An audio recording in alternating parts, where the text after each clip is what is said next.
I am become death, the destroyer of worlds.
Following the failed Nephilim invasion of the mid-21st century, a victorious mankind expanded throughout the galaxy.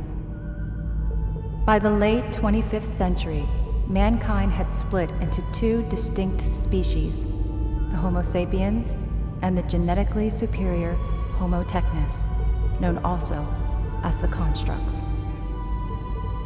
With each passing generation, Homo sapien numbers dwindled, until the year 2820, when only a handful of small human colonies remained.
7 years ago.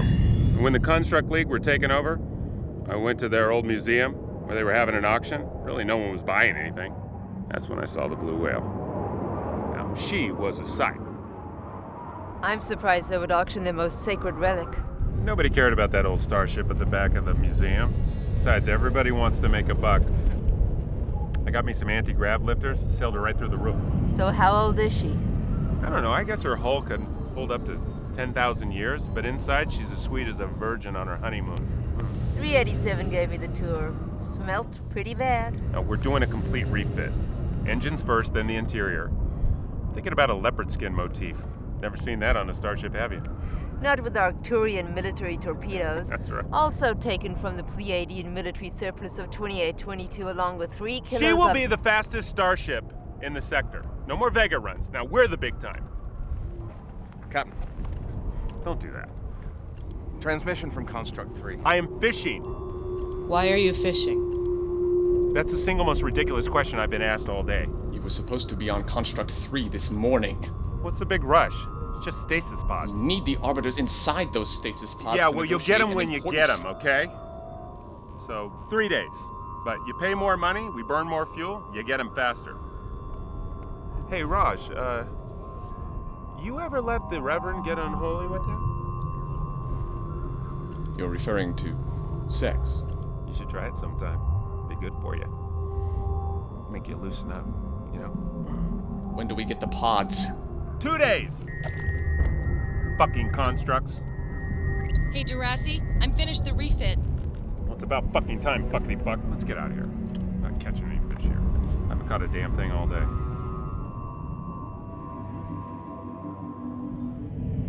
You done? Won't purge her injectors. Blue? She doesn't have Marcus's touch. You should see the relay. She's the only refit mechanic in 60 light years. Look, she gets a little pissy because she's only happy when she flies. Yeah, get me back up there. You heard about the attacks? I don't care. 3 human worlds were Always torched. a war somewhere. Job's done. Do your final checks and go. I heard it was the Nephilim, Nepha who? another human hybrid. They added some old alien DNA to their system. Very dangerous. Classified themselves Homo superior. Not interested in politics or half-breeds. Maybe you should be. To the bridge, Captain. That sounded like an order. Sorry. I'm sorry, what'd you call me? Captain, Right, yeah, see, I'm the captain. I give the orders and you follow them. you need... Look, I know I made you look good in front of your clone buddies, but on this ship you It's listen- She-Tac. She-Tac? It's her, and she says that she needs... Well, that's fine. Why don't you patch it through to my cabin, okay? And you make sure you check all the core relays before you leave.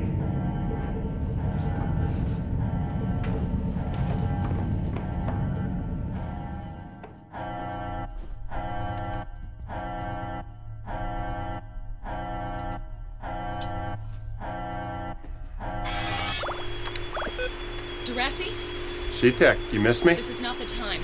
I heard about the fleet crisis. Sorry to hear about Freddy. Tailing me. Wait, where are you? Pleiades 5. A sperm bank? You dumped me because you don't want to make babies and you're hanging out in a fucking sperm bank? Inhuman. They have vaporized everyone. Whoa, what are you An flying? Elite 6 ton. I had no chance to First get you out. gotta be a calm duck. Durassi, I need you. She-Tech. She-Tech?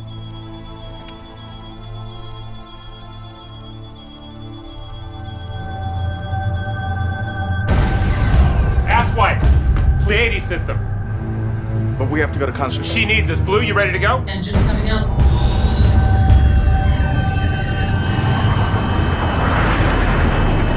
Subline engines engaged. Sealing central core. Hello? No access permitted during liftoff. Hello? No access permitted during Can you hear liftoff. me? No access permitted during liftoff. Damn it. 387's a hero.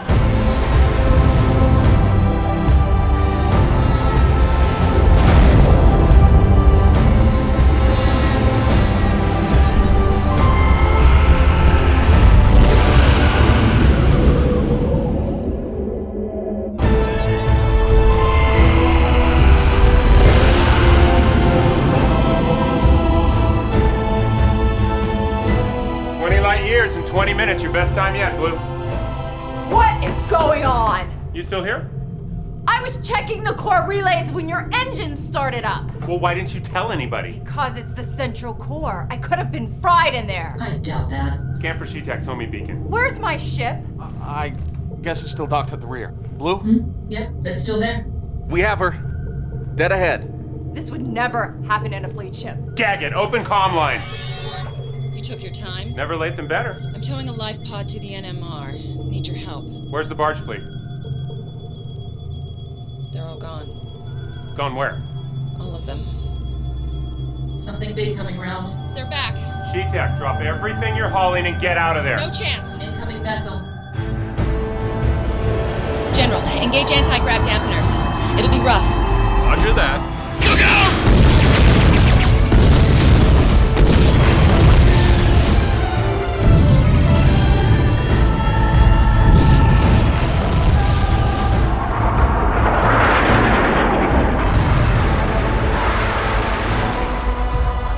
I'm going down. We're coming. Blue, load the torpedoes. Which ones? The illegal one. What? Oh no. Torpedoes armed. Say hello to Jesus for me. Them's highly illegal. I don't see any police around here.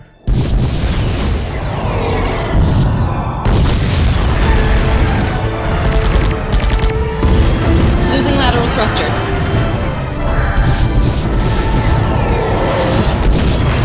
Hot damn, we toasted them. Shetek. I'm here. There's more warbirds. We're screwed. That's the last we had. Start praying. I'm praying.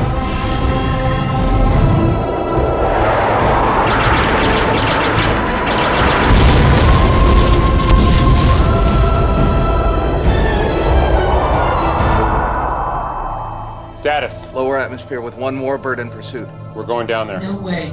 Yes, way. Not landing on that fireball. What about your Rapier 7? It's a two-seater. Then we land. Not in my lifetime.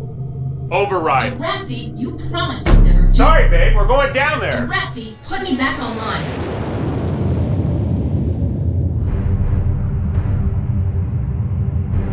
Got that? What is this? Now, don't shoot unless it's running. Got it. At you. Right. Don't want to add murder to the list. Shut up.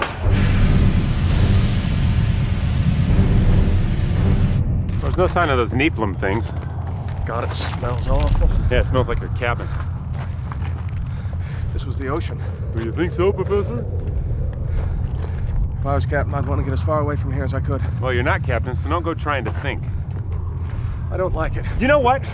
I'm sorry, Captain. I'll shut up and do as I'm told and settle for second mate, because I don't know what it takes to be anything else.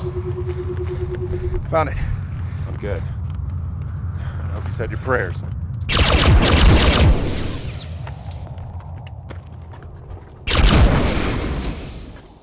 Come on, grow a set, will ya?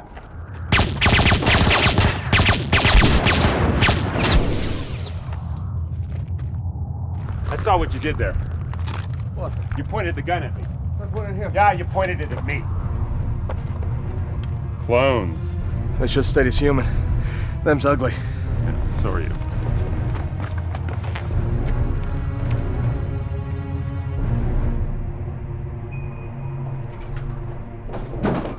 Whoa! We're human! He's not.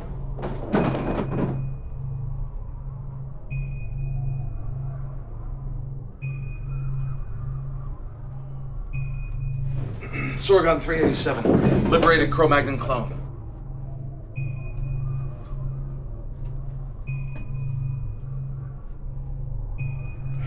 Thought you were all exterminated. Well, we found a little hiding place near Vega. It's not hidden if you keep telling everyone about it. Get your hands off my coat. So, where's Shetek? Your shuttle pilot, the one who's hauling you out of here?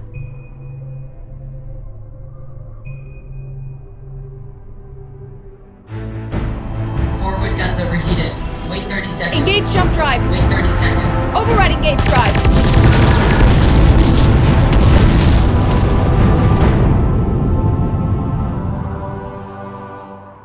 You upset? Get back inside. You hadn't seen her in over 7 years. Yeah. Look, Captain, look. What the fuck do you know?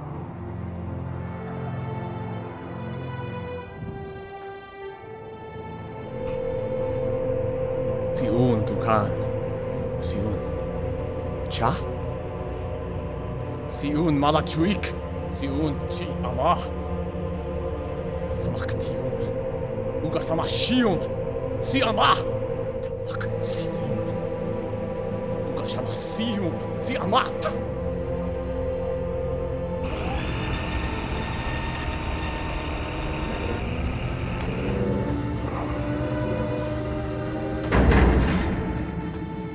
What happened to you?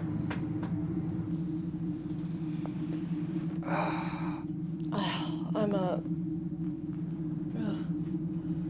You moron. Get the schoolgirl out of here. My name is Alicia. What? Alicia. Class A breeder, Alicia. Get Allosaurus here back to the ship. Is he... You know I have to stay safe. He was castrated at birth. He's as sexless as a kitten.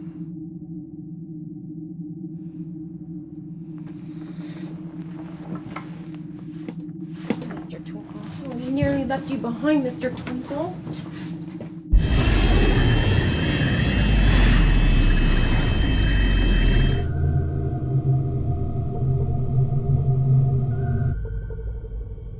You know, Sorgon, he's a half-wit, but she seems more capable. Glad you're here, General Freitag. Durasi Borde. I'd salute, but, you know.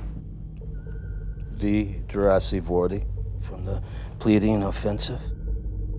Look, that was a lifetime ago for me. So... Heard you lived a life of petty crime after your court-martial. Look, I didn't come... That offensive was nothing more than a massacre. Well, we all make mistakes, old man. Smart. You live in Vega, huh? 7 years. No humans there. Hear anything from the other colonies? There are no other colonies. Well, yes, They're all gone. All of them. They used biobot infiltrators. Put them in place years ago. And they gave the signal. We couldn't even get a fleet up. Everything is gone. It's a matter of days. Look, there's got to be someone somewhere. I'm here. We searched for months. Pleiades is it. Not even a distress beacon. Oh, well, the constructs. In fact, I'm taking a group of them in stasis back to their homeworld. Should be safe. Our Homo Technis friends formed an alliance with the Nephilim. You go there, you'll be executed. I got a contract. Sorry, I'm under league protection. Listen up, ostrich boy. The original Nephilim go back millions of years. Like the constructs, and want us all dead.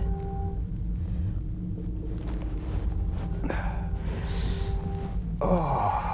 So you're not so tough, General. You and me are probably the last two men in the galaxy. And there ain't much left of you.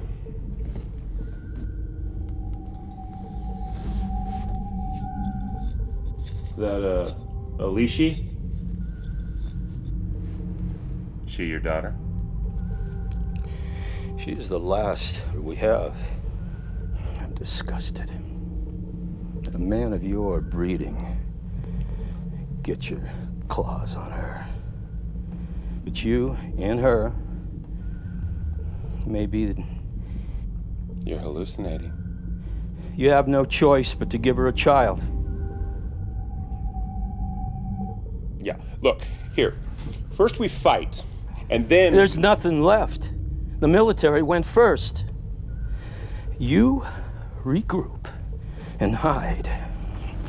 I'll let you into a military secret. Planet Mars. All the illegal weapons from the Liberation War era. Listen, I got 2 rules in my life. I don't bang stupid girls with oversexed ovaries, and I don't go into forbidden radiation zones. You know it's good for you. Yeah, I do. So listen. Human race is run. There's nothing left. It's gone. Wiped out. You are all there is.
Kuma siun duka. Malachuik sima. Palotan morkar. Seuk cha. Seun tu chak maluk. Salok tiom. Ugasawa shiom. Siama.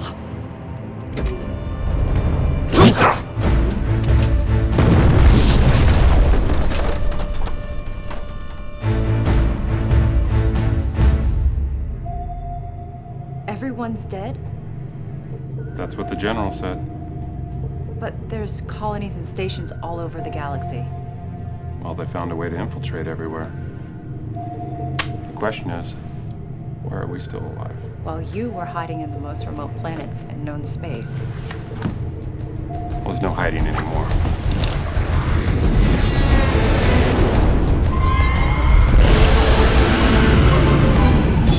Fucking constructs! Move it, Blue! We're going pretty fast. Why are they not firing on us? We're carrying their people in stasis pods. Cutting us off. Down in the hold.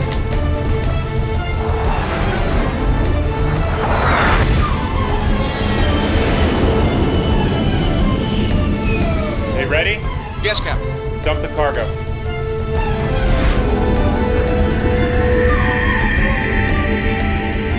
Full reversion to the NMR. No way. Do it! Not through there. We blow the regulators. Manual control. Jurassic, that's twice now. You're starting to piss me off.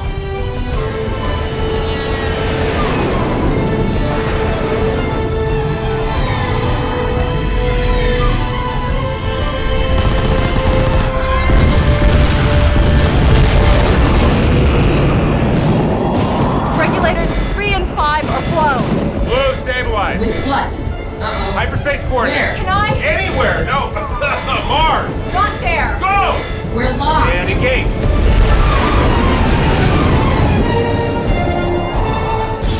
That was tight. That was tight? That was tight? Jesus Christ, rescue. They blew the NMR. No shit, Captain Obvious. Go fix the regulators. I am not a part of your crew. You are now. Blue, how you doing? After all that, I'm not going to get as far. Mutiny? The injectors are clogged, the regulators are blown, and we're venting from the starboard engine. It's good you have your mechanic on board. Marcus was the mechanic. I need new You're nothing, but Can it? Blue, but we're lucky to have her. Apologize. I need new injectors. We make a stop at Finian's station, I can get you what you need. Is that okay? It's on the way. Next time we crew up with men.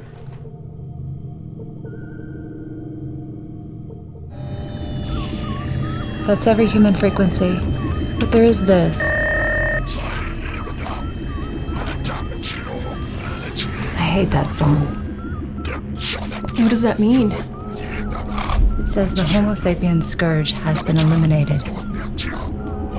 The Nephilim Empire prevails. All Homo Technus, Homo Superior, Homo Constructs, and Bioclones must report to their local garrison and be registered under the new regime. So it's just us and them? Yes.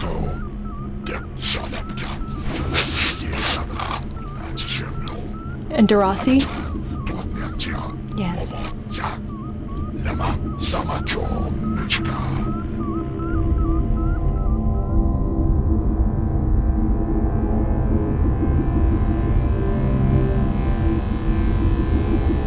4 days from Pleiades, not a whisper on any frequencies. Chances of me having a beefy burger are slim.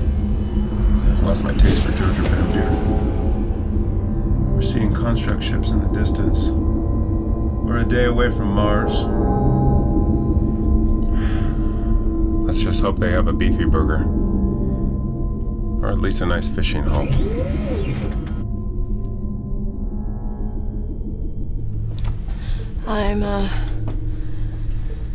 Why does a ship have to be so cold? All ships are cold.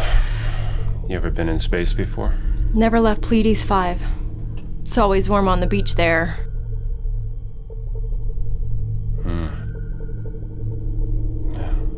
Sit.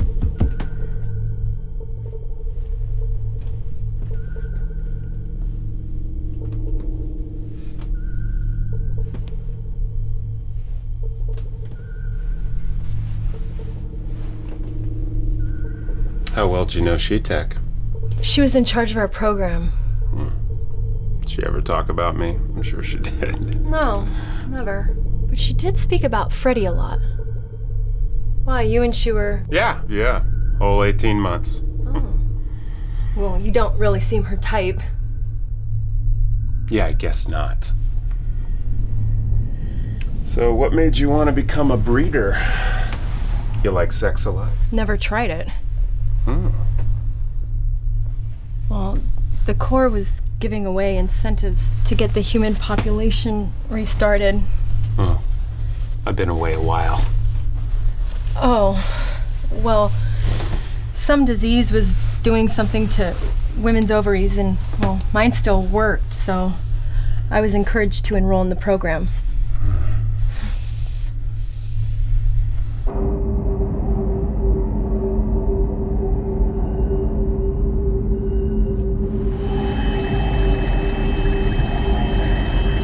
You're a mess. You can fix it? If they have the parts at the station, put Durassi on. He's got other work to do. It's been a long time for me. I hope I'm up for the challenge. I need to know your history. Well, my father was in the military. He used to force me to do all kinds of Your things. medical history? Well, he broke 3 bones in my body by the time that I was 12, and ow! 76. I'm not supposed to touch anyone under 90. Oh, well, I'm 39.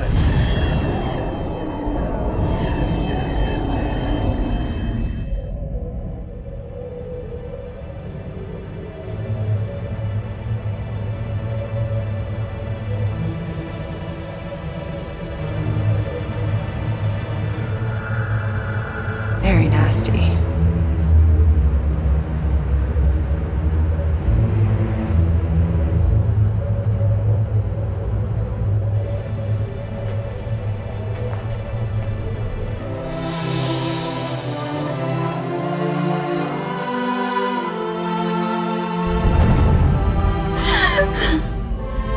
Are you my mommy? What happened? My mommy's gone. How long have you been here? Would you be my mommy? I would love to be your mommy.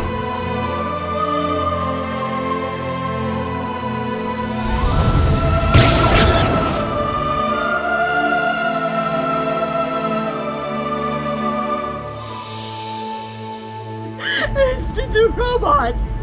It's just a fucking robot! Homo sapien, almost die. Homo skip, I'm ovulating. Oh, me too.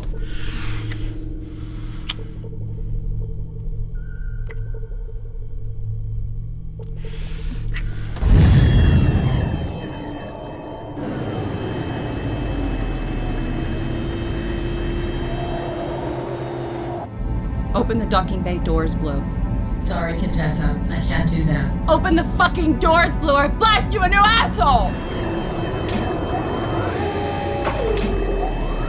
Doors open. It's my first time. I'm a virgin.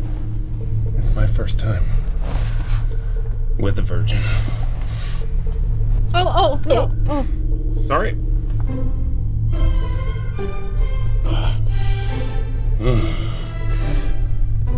Oh, that's nice. Oh, God. Yeah. Oh.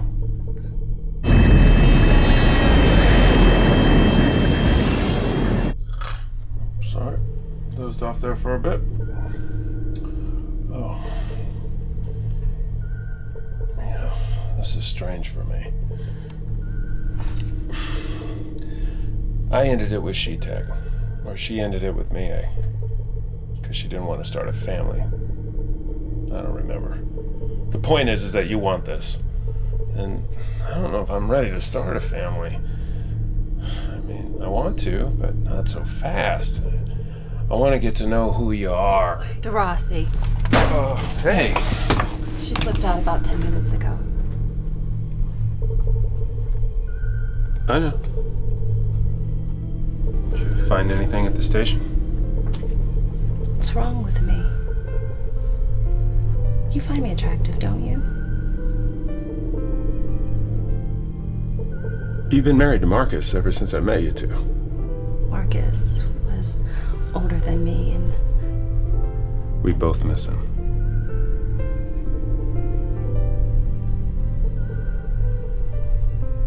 I like the feeling of being in love. Okay. You? Marcus told me about the days before She-Tag. That was 20 years ago. Marcus ever take you fishing? Rintar tournament, 2833. Heaviest Chilean trout. I had 2824. 25.7 kilos. 28 kilos. Your arms are too small. You're skin and bones.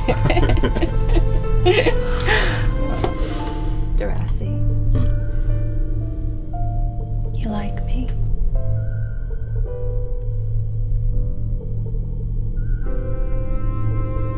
You're one of the guys.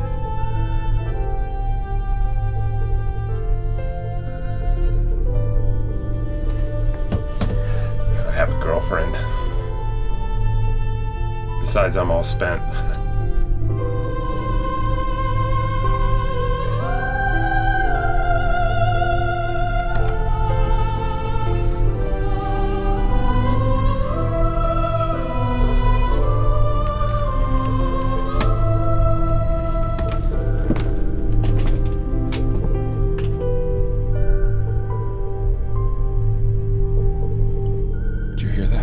Jesus, DeRossi, she's a mess. Tell her the truth. No. I never tell her. That's my rule. Oh, shit. No.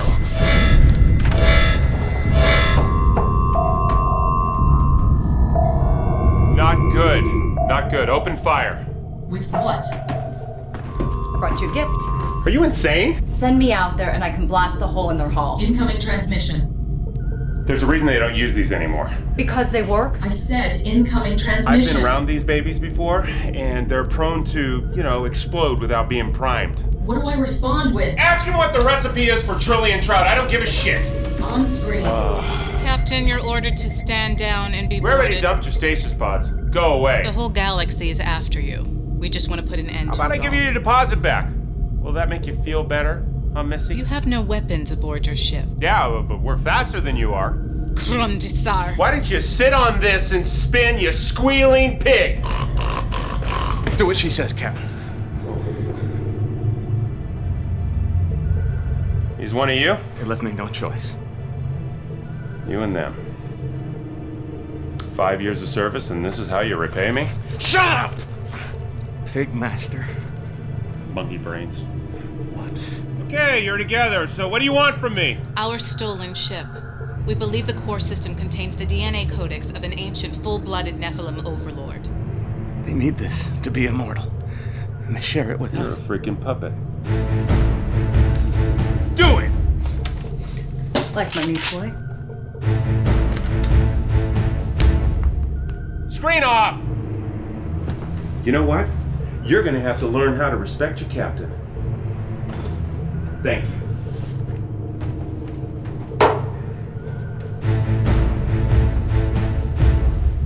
Idiot! You, a chance at a good life. Action, adventure. Get out! All my brothers and sisters shouldn't have to die. That's exactly why I don't shoot you right where you stand! You monkey slave! I took you from nothing, and I made you first mate! Second mate. The second mate! You treated me like your pet. Pig master. You want to be captain? You want to be? Here's your chance. Captain Caveman.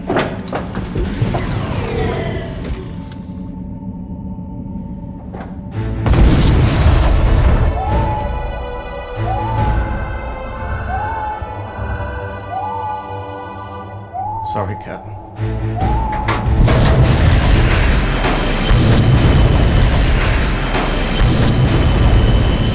Are we still headed to Mars? It's not like we have a choice.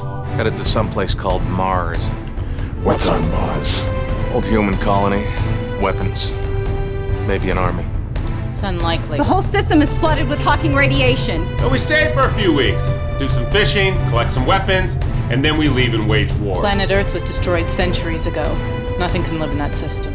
Slow them down full of fleet arrives.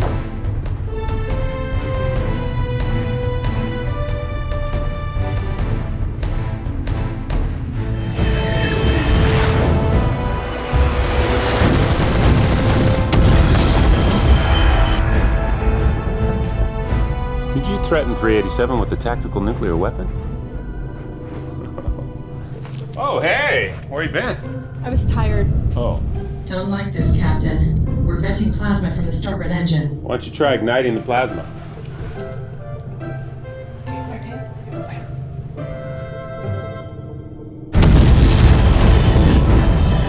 They're falling back. We're at the NMR in 15. You must be impressed with me. Is it true what they said about my core processor? Nah, it's called Starship Envy. You're still the fastest bitch in the galaxy. Darcy, What? can I speak with you in private? Later. No, now. Oh.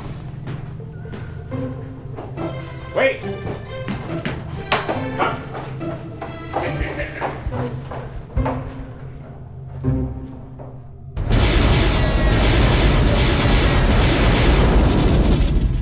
We destroy the ship, we lose everything.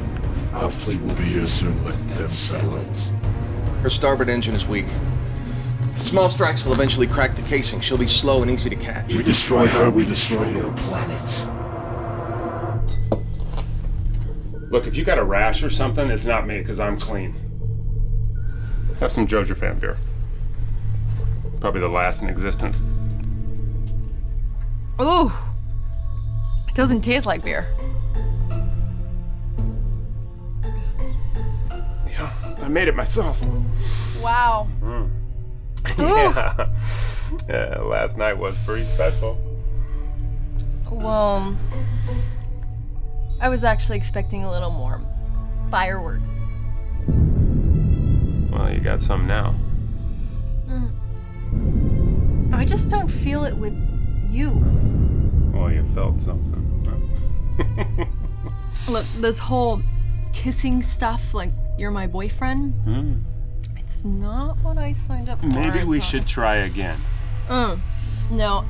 Actually, I have a full sample of your sperm stowed away. Yeah, you We do. really don't need to be having sex anymore. I have samples of ovaries and I have Sheetax eggs. I can mix and match, make many different things. We need that for a healthy gene pool. Can you clone Sheetac? Not without a full cloning facility, though. And there's none of those around. Buddy, she's moved on. Drink up.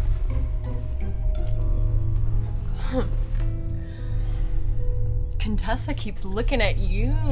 Don't start with that.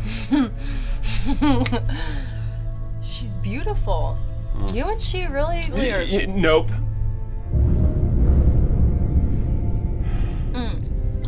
Is she your sister or something? She's married to my mechanic. Was. He's dead now. Oh. Do you have a ghost watching over you? I'll tell you something, but you can't tell anybody. You swear? I swear. She's a robot. What? Yeah, she was a pleasure model, and he reprogrammed her. She thinks she's human. He programmed her to fall in love and be in a committed relationship. Hey, what are they doing out there? Long-distance concussion bombs. Is Blue always listening? We'll be out of range soon. Was she watching when we were... The lights were off, but I heard it all. Everything. Oh, Darcy. Slow down. Too fast. You know, Jurassic. it's uncanny, really. You remind me of someone. She's not a normal AI. Weird. You used a famous person's profile, didn't you? Where'd you find her? An old construct museum. You stole her, didn't you? I liked her personality, but I had to erase her history. You know, girl with baggage, you know. You did what? Nothing. What happened to my old personality? Well, it was, you know, you were too dominant. How much did you erase? Look, you were just a hull and a bioprocessor computer. Some of your parts were only to last 100,000 years. You're lucky I got you running again. Whose personality did you use? This is good. Stop. Jurassic? I use she tags. Oh, I knew it. Her? I had some downloaded memories from happier times. Give me a break. I thought if I fused you two together, you know. You butchered my personality with her. You evolved so much differently. Wait a second. If she's that old, then is she a Nephilim warship? An original? Probably. Nice. Maybe I should go join my family. What are they doing out there? They're targeting my starboard engine. Oh, shit. Come on, Dorothy. Get sober. Blue, keep up the speed. We're on one engine and they're closing. Well, what can we throw at them? We can throw an engine at them. No way. The starboard engine is gone. We eject it with a small detonator, then blow it when they're near. Brilliant, we'll do that. They'll be attracted to it like an alcoholic to a strip bar. Go do that.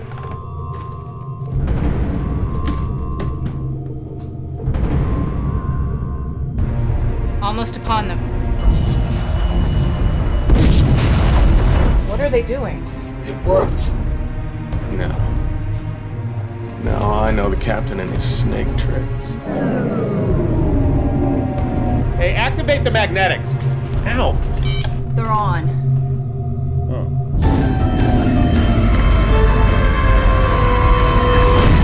It's coming to us! Shoot it down! Shields up.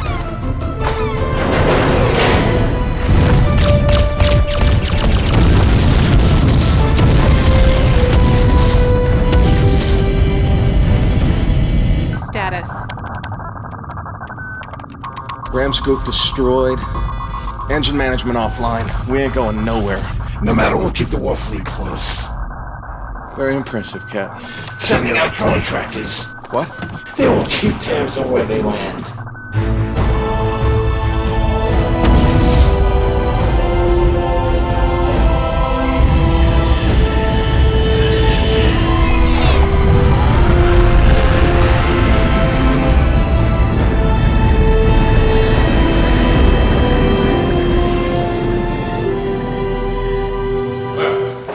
It'll be a landing of sorts.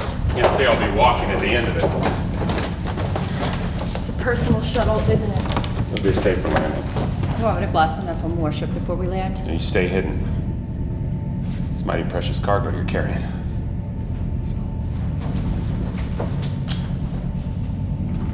Captain. Let's go.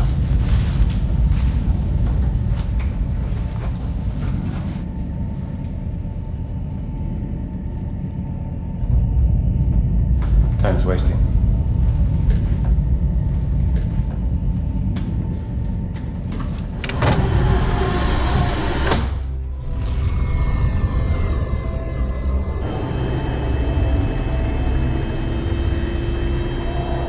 We'll have a much slower landing approach. Are you okay? I'm fine.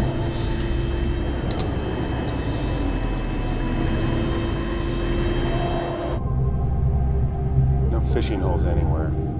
Lou, find a soft place to land. Scanning. You're a pissy missy. How important was I to them? The constructs?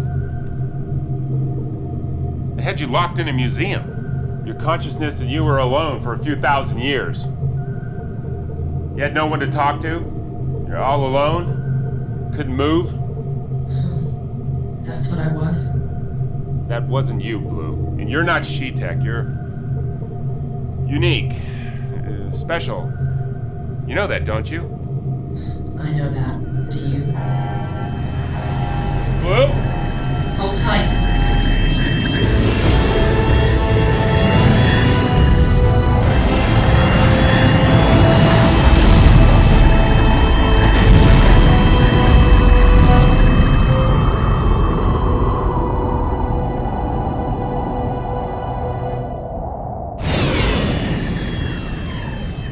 They down?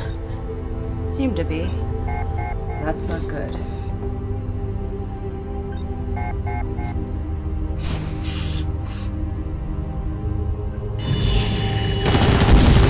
There are a lot of these. Are we landing soon? I can't stay in here. Why did you become a breeder? I couldn't get a job with the Corps, and I wanted to get away from home. How many babies did you sign up for? I could go as high as 10, and I'm contracted for 5. The pay was nearly the same for 5 as it was for 10. Maybe one day I'll enjoy it, but right now... Well, you are on your way to becoming pregnant. Never even been with a man. And? He's just not... I don't know what to expect, you know? I have samples of some of our greatest men, and DeRossi, he's... Common? Well, not anymore. You like him, don't you? Damn. No.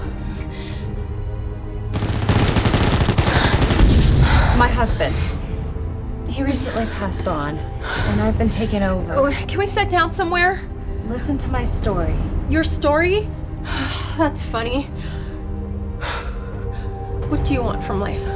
I want to settle down with a man who loves me and have a family and... What? Fuck! You shouldn't think that. I can think and feel whatever I want. You have to... Alicia, what are you talking about? You're a fucking robot. What? You're a pleasure model. And your old husband reprogrammed you to think you're human. No, I'm human, I'm certain. Everyone on the ship knows you're a robot, except you. You just think you're a human. No. You can't make babies. I can. I have my periods. I bleed. I get pains. I have cramps. You're a biobot, designed to imitate humans in every way. That's the point. No. DeRossi told me. That's why he didn't want anything.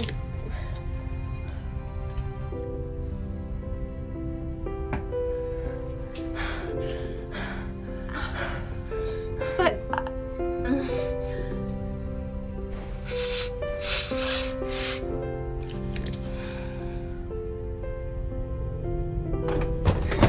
How far from the military dump? 20 miles to the east. How's the air? Terraformed a few hundred years back, but you'll find the air very thin. Hey, this was a nice little gift. Be careful with that. Yes, Mom. DeRossi, What? come back soon.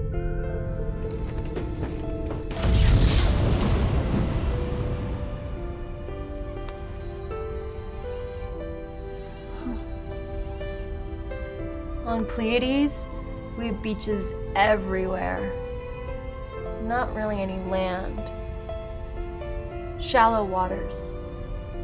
Open spaces. the water scares me.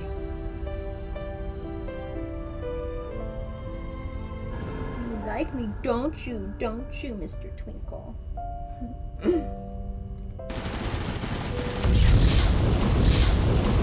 That's the last there is. Mr. Twinkle carries sperm of 5 of our greatest minds.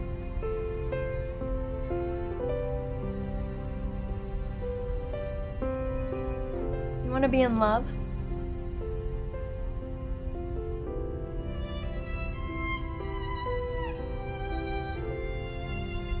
Maybe I'm programmed that way. My emotions are nothing.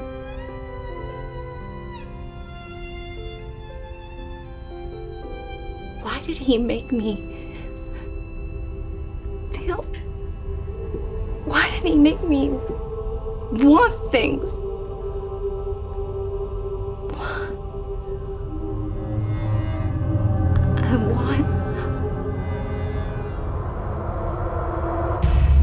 I want to have it.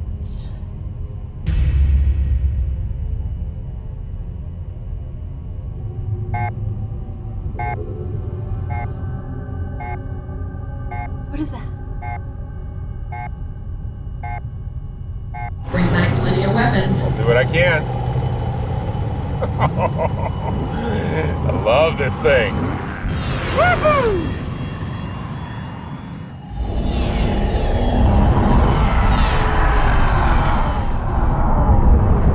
They're here. Can they see us? Of course. They're not stopping. Why'd they do this? Fucking Nephilim!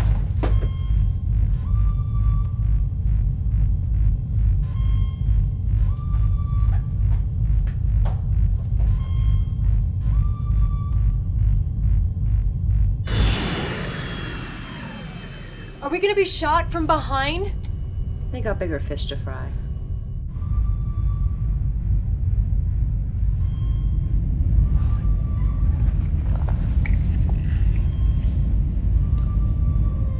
Hello, child. I ain't your child.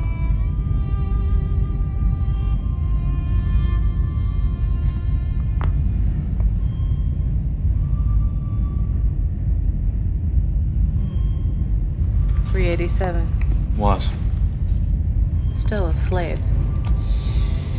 What generation? G7.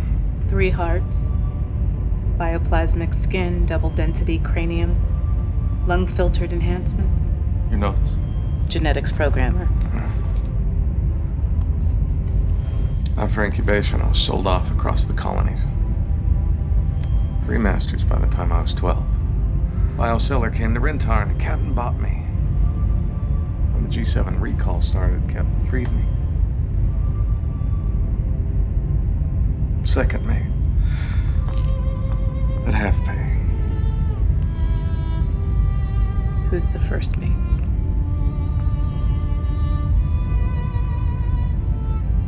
We've known of your illegal colony for some time. If you hadn't housed the stolen ship, Vega would have been torched. I've done things I regret.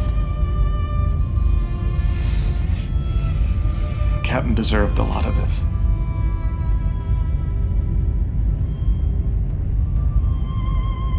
I've read the forbidden saga of humanity. Reverend, that's punishable by death. Humans and constructs were once the same species on Earth. There was a human doctor, Dr. Thaddeus Hatcher. He had a dream to see Homo sapiens evolve. I'm engineered not to care about such things. The Nephilim waited for human numbers to become more manageable before they started their genocide. I have my doubts that they will honor their promises to share in their immortality. You think they'll turn on you? I want to kill the Nephilim on board and find another way.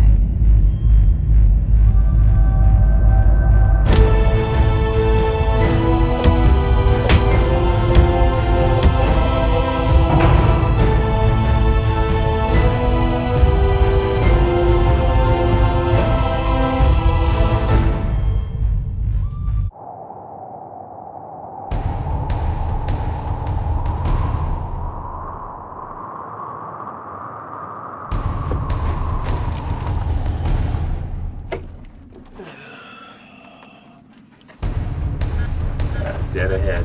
Easier than I thought.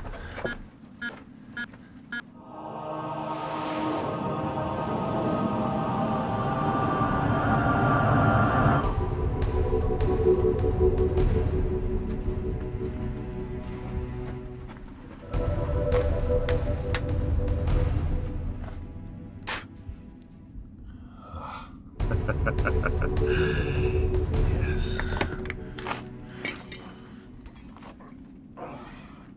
we do? Restart the engines. How?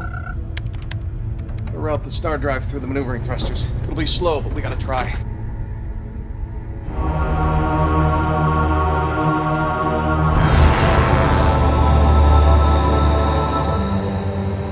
Hey, Blue, I got a surprise for you. Drosy. Hands off, lady. I'm a fucking robot. What? I'm sorry, it just... You knew all along and you said nothing to me? Okay, you're just a robot. Let go of him. At least I have a body. And if I kill you with the strength of a robot, it wouldn't be murder. Because I don't have a fucking soul. You seemed happy, and I needed you to fix the ship, so... Fuck you. I even fantasized about you. Really? About having a child with you and everything. What happened was that... Why'd you not tell me? Why? Marcus begged me not to tell you. Fuck! I wanted to be with you. Everybody wanted to be with you. Marcus gave you ovaries. If I slept with you, you could have got pregnant, and then you wouldn't... And then what? You would have made the robot happy? Oh, heaven forbid we make the robot happy. You got the little breeder here pregnant. Well, that was before there were so many, men around, and it had been a long time for me, so... There is a Nephilim warship about to land. That's fine, we got plenty of weapons here, so... You're gonna need a lot more than that. Fix the whale for me, so... Please. Is that an order? Yes. And if we don't get airborne, we'll all die, right? Yeah, that's the plan. Oh, well, what do I care?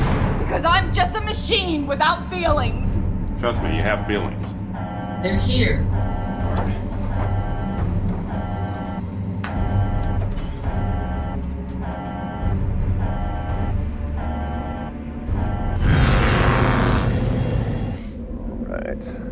Make every shot count.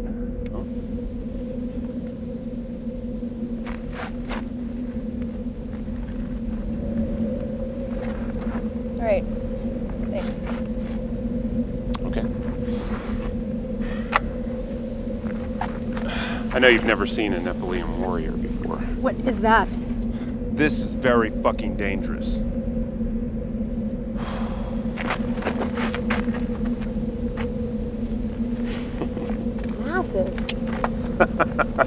Are you flirting?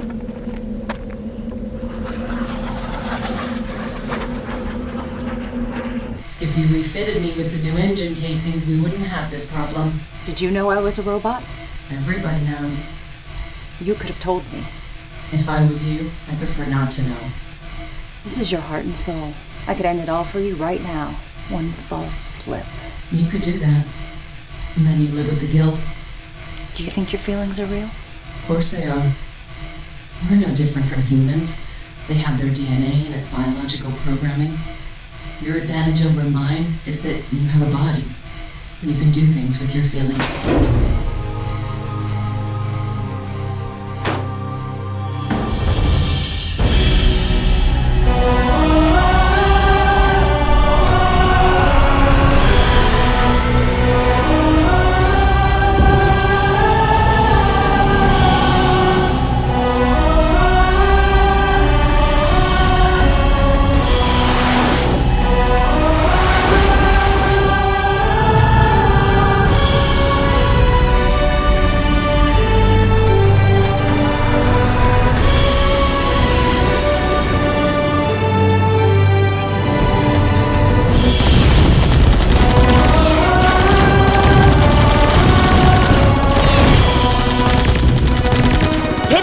Don't just shoot randomly! I hit 3 already!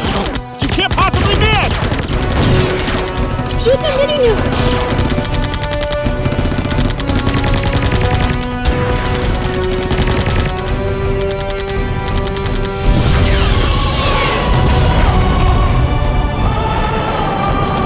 Most impressive.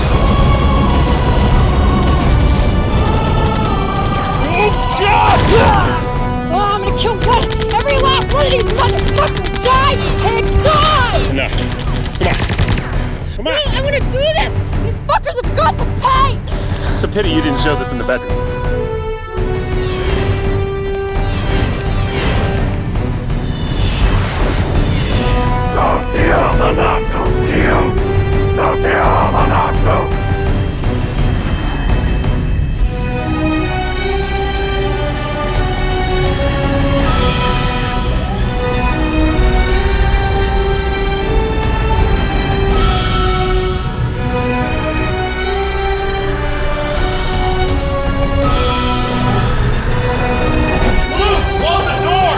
No power, Jurassic. Contessa's rerouting. Spear gun! How long? A few minutes before we starting. Can't promise we get more than a few hundred meters up. Plasma's almost gone.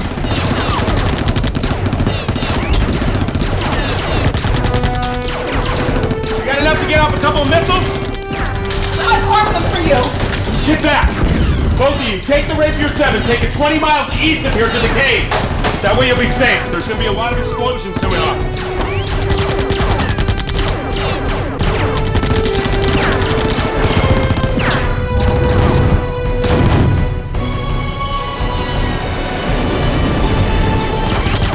Come on, Blue! God, I need a few more moments.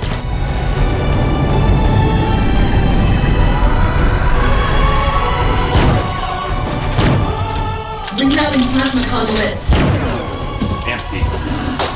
Close the doors, Blue!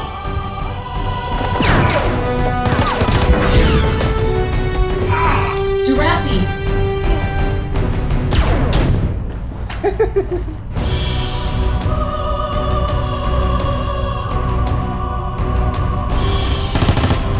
Jurassic.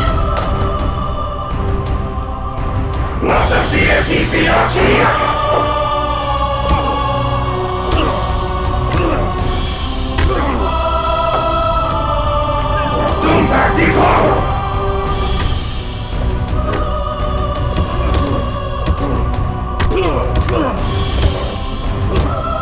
Blue, lift off!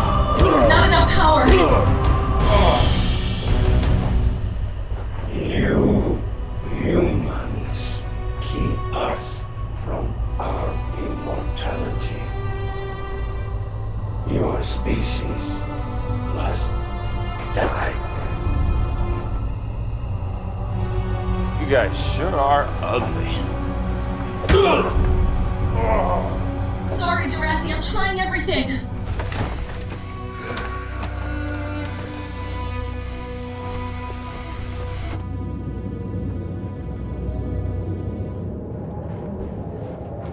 We're gonna stay here and stay safe. I'm safe. I'm no fucking robot.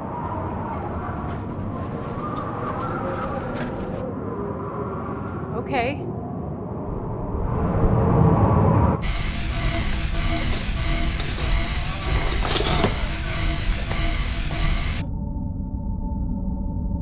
They're in my central core. What can I do? Stop them!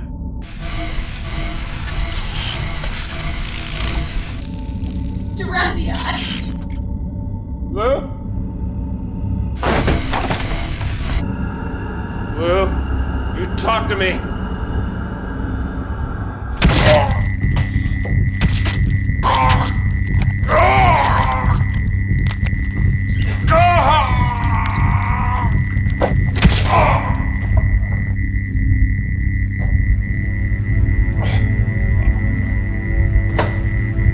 Blue?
be up on deck.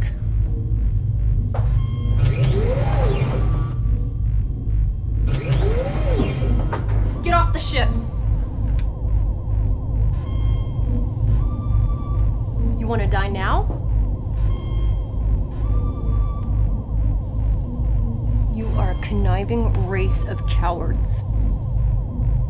Billions of constructs are still alive because of my conniving. But there are better ways to win a war.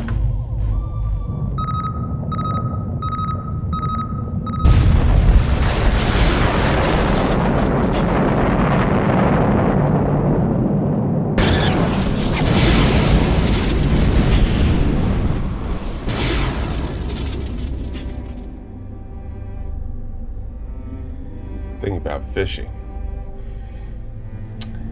it's not just about patience.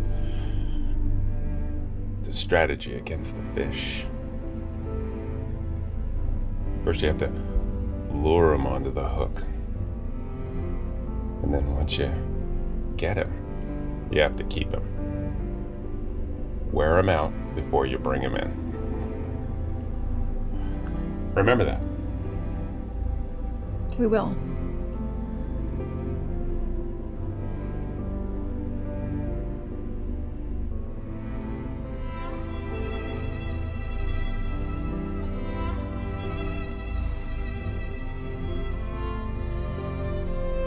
I'm too young to have a baby. Well, so am I.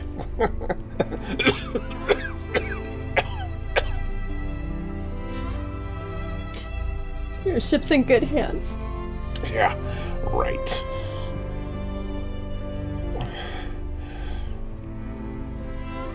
Can you get Blue online?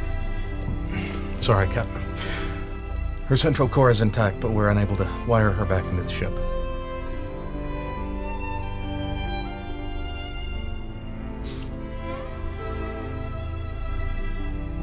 Contessa says Where's that little flower? We found a large stash of old missiles. she's out dealing with the remains of the Nephilim. She's got quite a temper on her.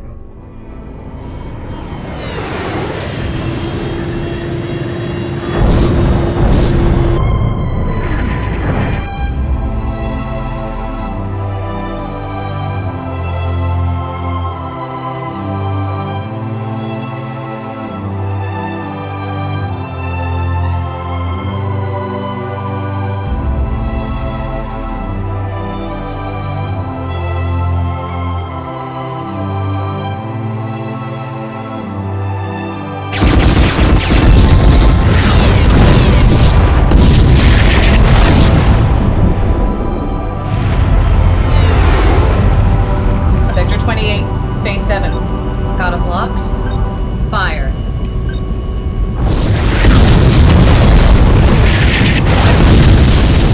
You better get back.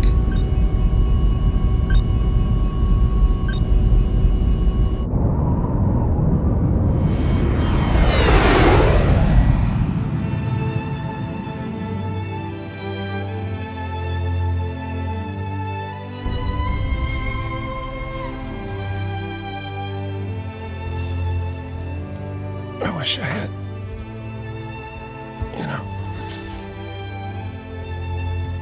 I would have liked to. Oh, God, it hurts.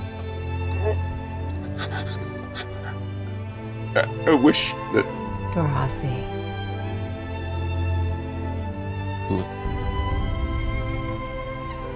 Blue?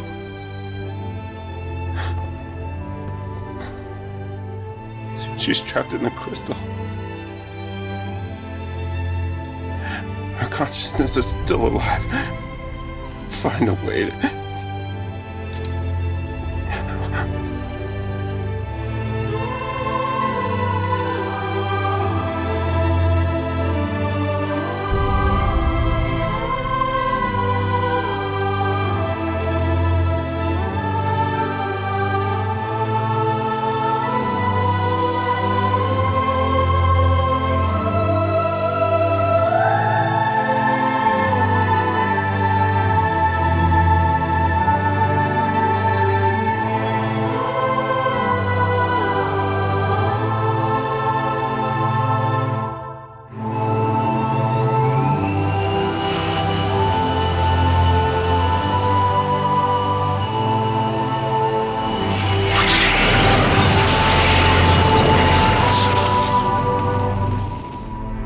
With the loss of their fleet, the Nephilim Empire was left in disarray, but prejudice towards Homo sapiens would continue for years.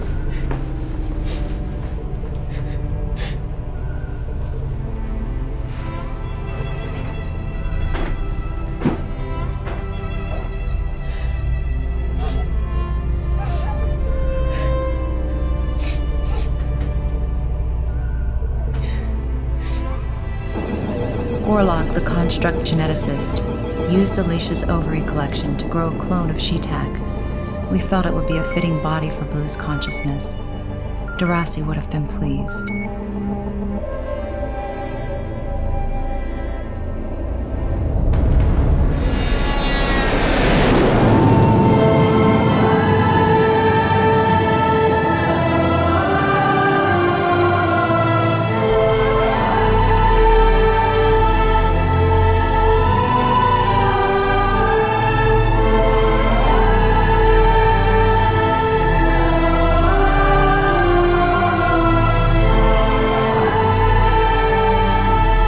We traversed 2 galaxies before we came upon a new home, a birthplace for a new humanity.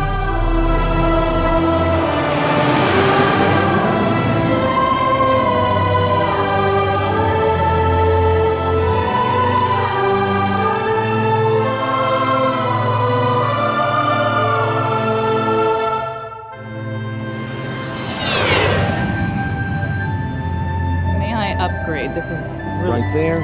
Right there. Now you have that. See that knot? It's not done. What you need to do is just listen.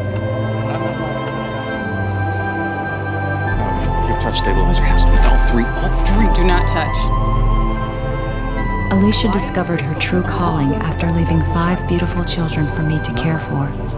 She never returned to our world, but I always assumed she helped bring down the Nephilim Empire, because within a few decades, they were all dead.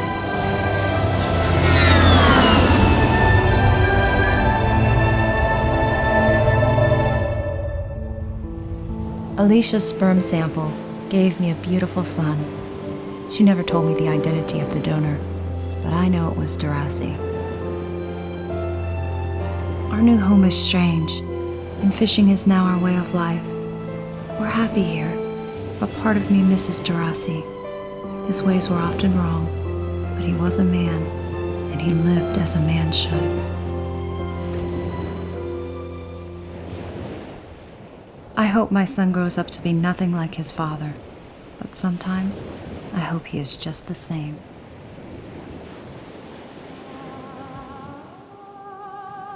I am become life, the creator of worlds.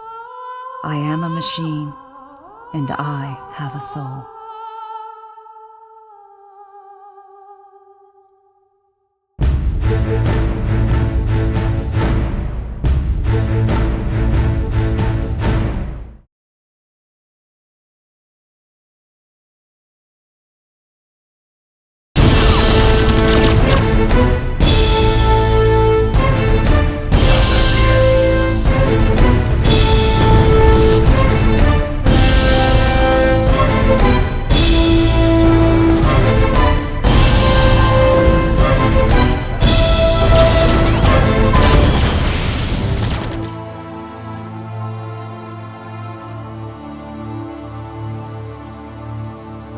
Humanity's End started out in 1994. I'd just written my first novel, The Journey Home, and I decided to write another story about a guy, Darasi Vorde. It was kind of more of a Battlestar Galactica type thing. They were searching for a new home, and they came across the moon drifting in space. They didn't know what it was. They'd heard about a place called Earth, and they investigated it and followed their way to the Earth. And when they got to Earth, they found out that all the Caucasian people had been ejected from the planet, maybe 1,000 years before. There was a big race war, and the Asian and the black people had kicked off the Caucasians from the Earth because the Caucasian people had created a disease that would, was specific to race. So it was kind of a anti-racism story originally. I think it's a very well-written script, and the story is beautiful and needs to be told, and it's an interesting way that they're telling the story. My character has just a lot of, everyday people in him. He's not the normal hero that you're going to see. He doesn't want to be a hero.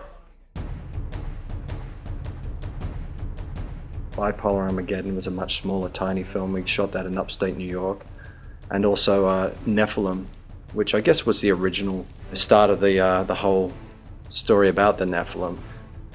Then Battlespace, my first big sci-fi film that I did, that was shot in Arizona. And we had a pretty small budget, and I think we originally had a huge budget, and it got cut into into almost nothing because somebody went broke at the time. And that was really probably what I considered to be his defining breakthrough into the science fiction field. His previous films were perhaps a little more horror orientated. We got that film done, and it started the whole adventure in space. And I guess Battlespace proved to me that I could make a science fiction film for almost no money and sell it. And some people like it, some people don't, and that's fine. It was then that Neil decided to mount a much larger and bigger scoped film with a higher budget, and this became what we now know as Humanity's End. And this was going to be bigger and better in all ways than his previous film.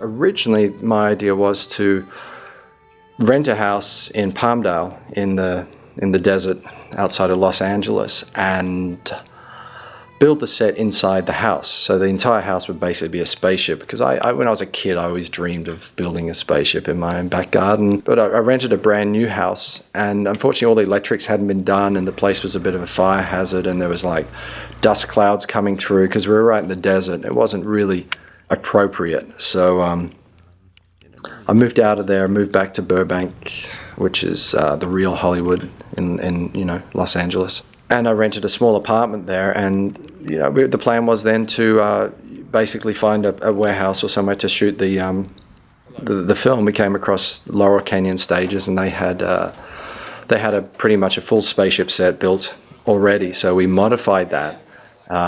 You can see the spaceship set used in other movies. If you go compare all the films shot in Laurel Canyon Stages, you can see ours really had a great look. Obviously that's attributed to our DP, Massimiliano. He really did some amazing things. But when you rent a proper studio, of course, it's not cheap. These were pretty reasonably priced studios. Neil decided that we needed a bedroom set for Darasi that matched the set stages at Laurel Canyon, but something that we could build ourselves and would have 24-hour access to, so that we could take our time shooting the scenes on that set. Neil flew back to Australia, probably to sell another one of his houses to finance the film a bit further. And in that week that he was away, myself and my colleague, Mr. Emmett, constructed a fully functioning set in the lounge room of Neil's apartment. We didn't exactly have permission to do this.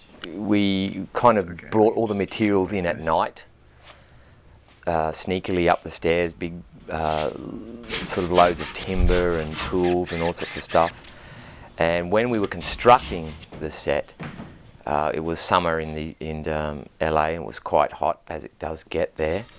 And because of the sound involved in construction, we weren't actually able to open any of the windows or doors. So it was really quite hot, and we were working away, sawing and cutting and building. So, however, one night when I was spraying the entire set black, it just became so overwhelming, the cloud of paint dust, that I actually had trouble breathing and lost vision partially, just due to the smog of paint dust. Every single piece was used. So this is a spaceship set built for how much? $723. That's pretty good. Less labour. There will be no gaffer tape as major prop items in this film. Unlike the last film. Emmett and Blake were really the two kingpins in the whole film. They were the ones who pretty much did all the work. But, the results really were, I guess, a testament to their hard work and my supervision. Day 9 of set construction. What appears to be our final day. this wonderful little set that we've built. We should have some nice shots of it very soon in its completed form. It's been a labour of love, blood, sweat, and tears. Who cried? When you dropped the beam on my head, I almost cried.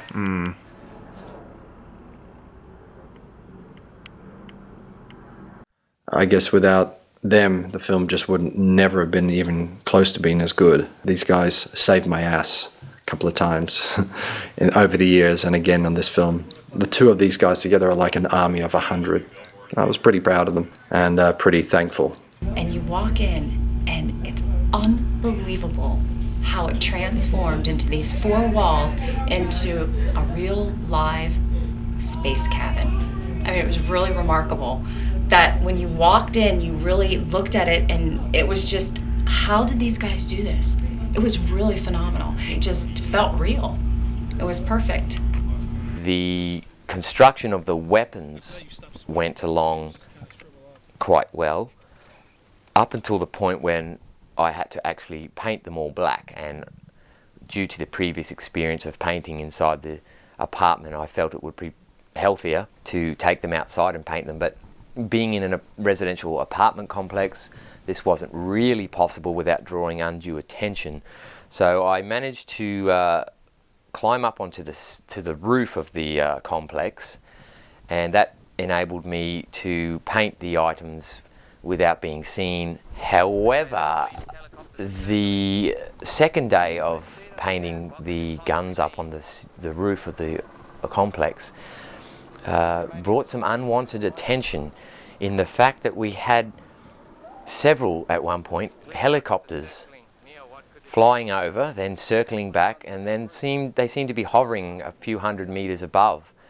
And it was at this point I looked down on the roof and realized that I had laid out around a dozen large rifles and a half a dozen small armaments and various grenades, bombs. From a helicopter looking down, this possibly could look like some sort of militia or terrorist activity. So the helicopters tore off at great speed. It was at this point I gathered up all the weapons and basically took them down and hid them under a dumpster underneath the apartment centre, and basically went into hiding in the apartment. And it wasn't long after this that a SWAT team arrived and did a patrol around the area and were knocking on doors and stuff. This brought me back to the incident that occurred in America on the first experience with working with this type of props and hardware in the hotel where we were staying.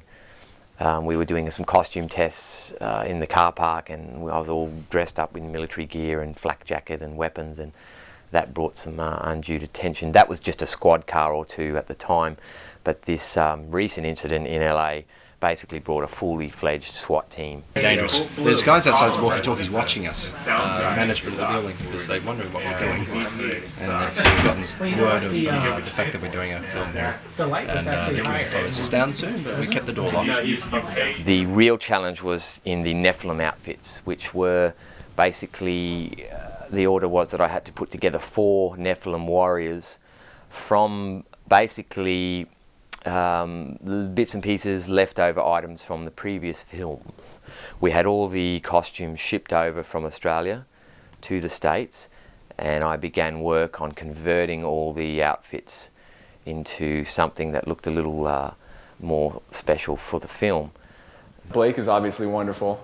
Seems to have anything that needs to be built or put together, he's totally got under control. I have so little talent for things like that I have an enormous amount of respect for what Blake does. Blake has a vision. He starts with a vision. He knows what he wants.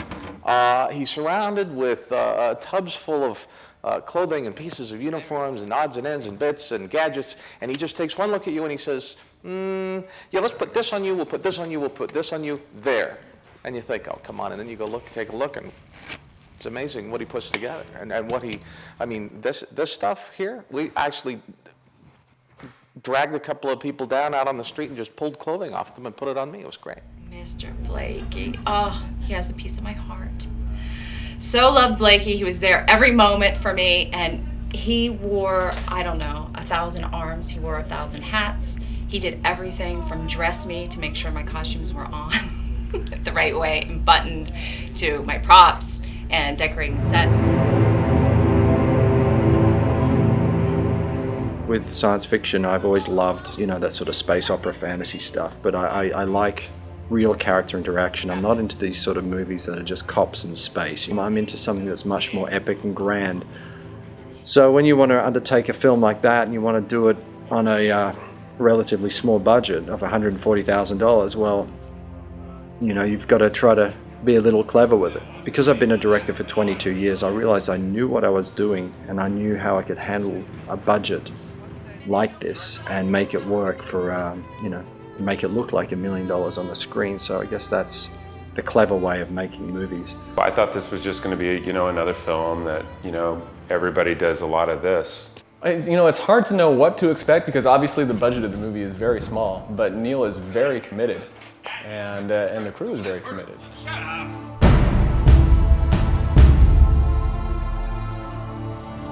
Going on location in the desert was really dusky and hot, but it was such a great experience. It felt like we were on another planet. There were two scenes that were difficult for me. The scene out in the desert was the first scene that we shot when I was fishing. That was the most difficult scene. And that's when that's the scene that actually forced me to go into the character immediately. It was the first scene of the movie they shot.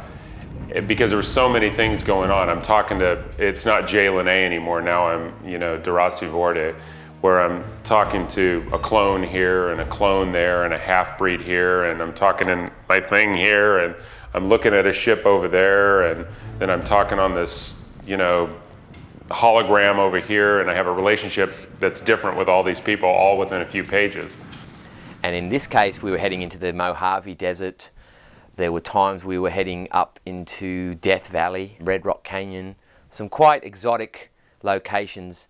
There was some very hot days out in the desert. Logistically, the film was very difficult to mount. When you're taking a whole group of people out on location, you've got to feed them, you've got to make sure they're comfortable, you've got to have facilities for them. There was a whole support crew we had. James Lacey, and I'd be doing makeup. Just walk past me, guys. The harshness of being out there without the security of having, tents around, because you couldn't put tents up because it was too windy, put us right into character. And, as Darasi, I'm a fisherman, so I'm just out there fishing. Nobody cared about that old spaceship at the back of the museum. Besides, everybody needs to make a buck. Welcome to another day in the desert. We're here in, I don't know where the fuck we are, but it's somewhere interesting, and somewhere in California. And we have permits today. It's the first time ever I've had it's not often I have permits. What's the worst experience you've had so far in this outfit, Todd? I took pieces of rock out of my arm for when I took the first death in the movie. And it was awesome. It was awesome, but I tell you what, a little painful. Air director? Yes, sir. How far are you bringing me up from? Like back here? Yeah.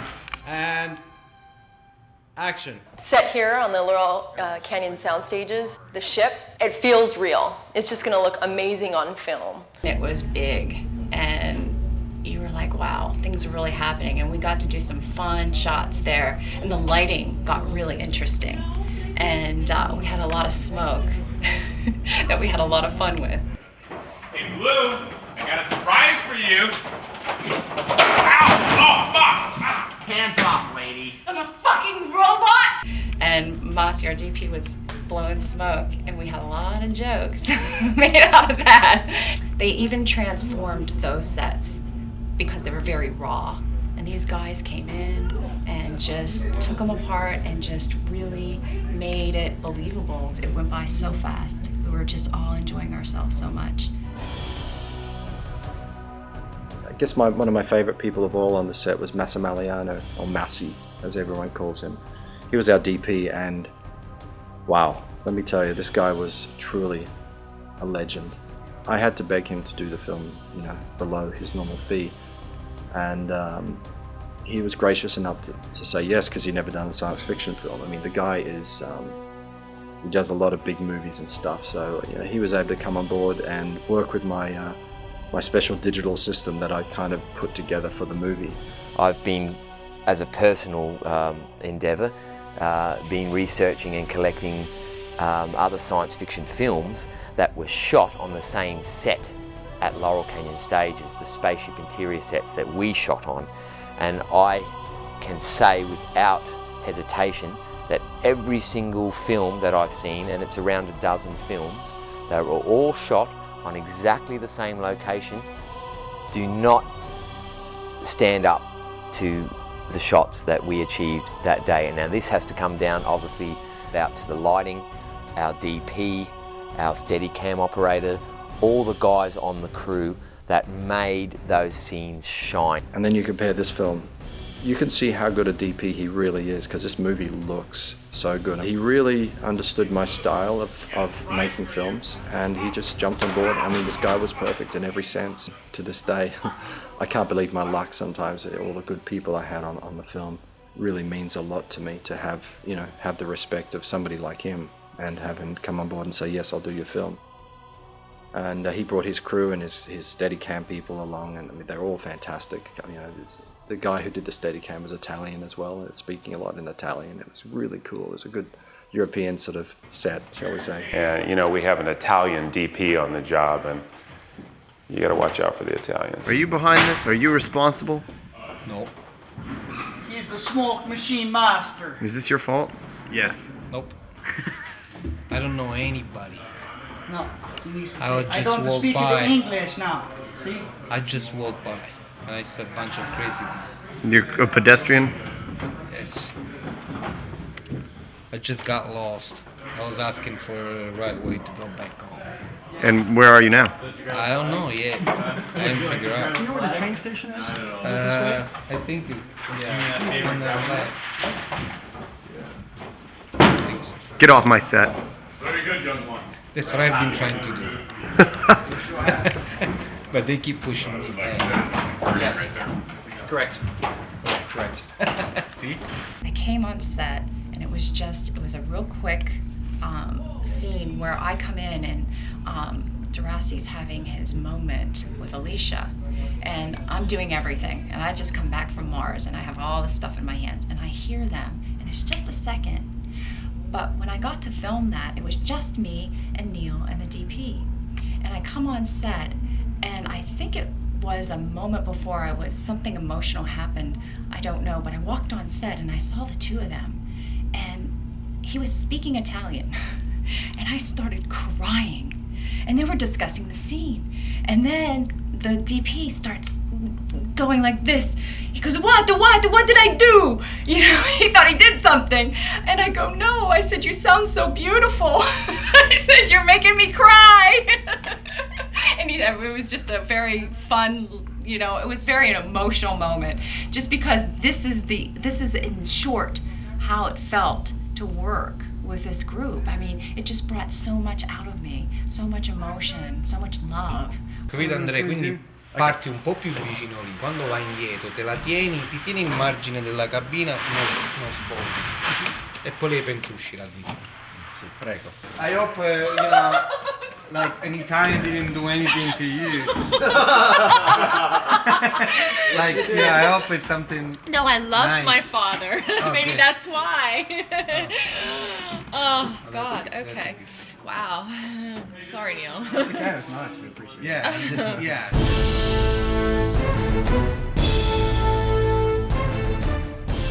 Yeah, he's an ex-military guy. You know, he was kicked out of the military, and now he's kind of just rolling around the universe. The ship that he flies is called the Blue Whale, and he stole it from a museum, although he tells people he didn't. Jay Lene, who played Deraci Vorde. I mean, we had a lot of good choices for Deraci, but he just brought the comedic element into the film. Deraci, I really felt, I felt so strongly about Jay. We saw many different Deracis. In fact, I think we saw the most actors for that role being the leading man. He had the look, he had the attitude, he had the presence. I mean, he was just such a dream to work with. Everybody enjoyed him on set. You know, I highly recommend any producers or directors that take this guy. He's got star value written all over him. I mean, it's a very serious role and it's quite a journey for him, but we felt there needed to be just that little bit of humour in there to keep the humanity of it. And Jay really nailed that, and I was so pleased to be able to give Jay the call and let him know that he'd been cast, because I had backed him the whole way. He really held the production together. You know, he had some, when times were tough, he was able to make the crew laugh. He made everyone feel at ease, and he was just a real consummate professional. And I couldn't imagine the film or the role without anyone else but Jay. He gets pulled into a situation like, you know, like we all do in life, where you didn't know you were going to be here. And now you either step up or you step down. I don't want to overanalyze a simple man. I just don't. I want to make him as simple as the parts of me that are simple. I ate a lot of donuts to prepare, you know, because he's not the normal Han Solo, really in good shape kind of hero. He's not preparing to be the hero. He's just a guy that gets pulled into a normal situation. It's like the heavy guy that's walking home from work one day and he sees a burning building. He doesn't want to go in there. He hasn't been preparing for it, but he goes in there and he maybe saves a few people. And I had gone to the director and I said, you know, you've got the F-bomb running all throughout the script, and it's almost like in 2800, that's the way they talk. They use the F word as if it was a second language.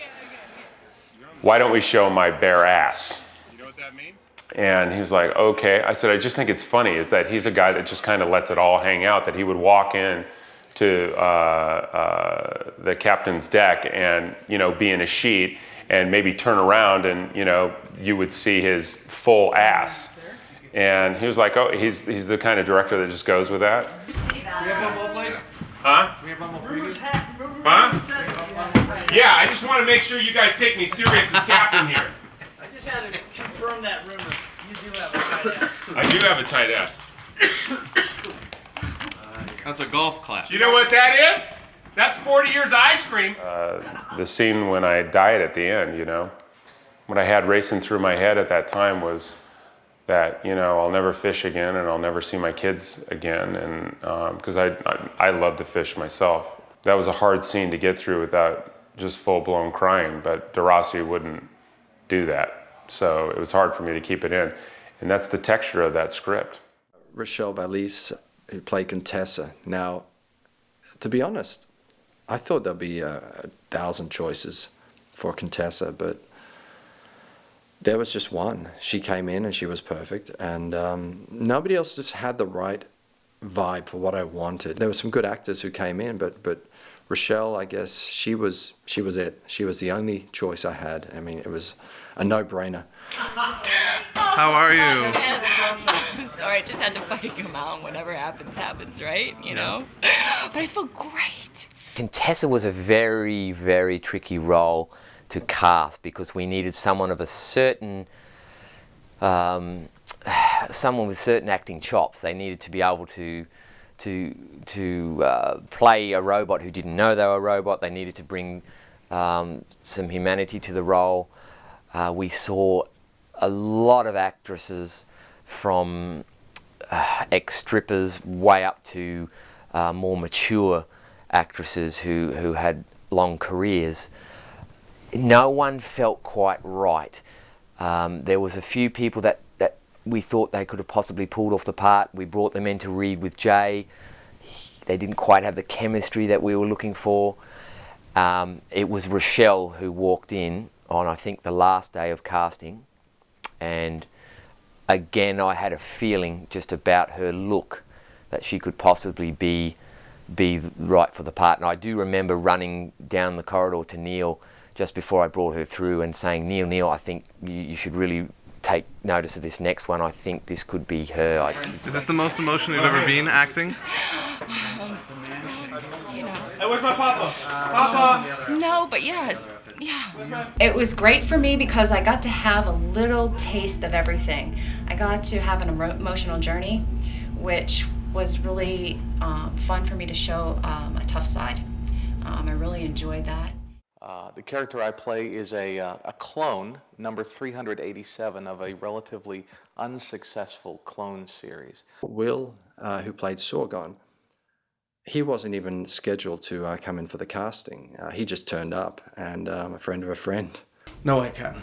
Not at this speed. No, we're not entering at this speed. We have to time it perfect. You trust me on this? I'm willing. He was able to bring another dimension to the role that I guess we didn't expect to have. It was always my goal to do a science fiction film, and if it meant I had to shave my head to do it, by God, I was willing. I think people really identified with his character for some reason. I was very surprised at that. Kind of a natural yarmulke I could grow. He played it so well that people really empathized with the character, and I mean that's a testament to a great actor. He's also a famous disc jockey radio personality in San Diego. But Tanner's not playing the last man. No. He's playing a sort of a hybrid clone, so he's actually not playing a man in this. No. Which is rather fitting, I thought. Sorgon has been altered to be slightly less manly, as all clones are when they hit puberty. You have a lot of duos where you have a sidekick who kind of supports the superhero in a way, and this is similar to that. Only Sorgon is blatantly disrespected. He's a bit bumbling, and you never quite know where his motivations lie. Although he seems loyal to the captain, there are a few twists and turns. Cynthia Ikes, who played Alicia, now she was one of the last people we cast in the film, and I saw her at some acting recital, and she was really good. And she really brought a seriousness to the role, you know, which was nice. She has those beautiful eyes that you just get lost in. Again, a slightly difficult role because we needed someone young, but we needed someone not totally unaware of what was going on. I really connect to Alicia. There's so many different layers of Alicia. There's vulnerability, there's humor. I felt that it was a juicy role, and it was good for me, and Neil obviously felt the same way. Instead of going into it thinking, well, Alicia's got to save all of humanity, it's basically like a metaphor, as in, you know, saving myself in a way, and that's how I kind of dove into it. And so, you know, Alicia has many different layers, as does, you know, most people. She, you know, is very vulnerable, has been through a lot. I basically prepared by using as-ifs. If this was a certain situation that was going on in my life, how would I act as if this were the case? So it was very fun to prepare for this role, and I connected with it quite immediately, actually.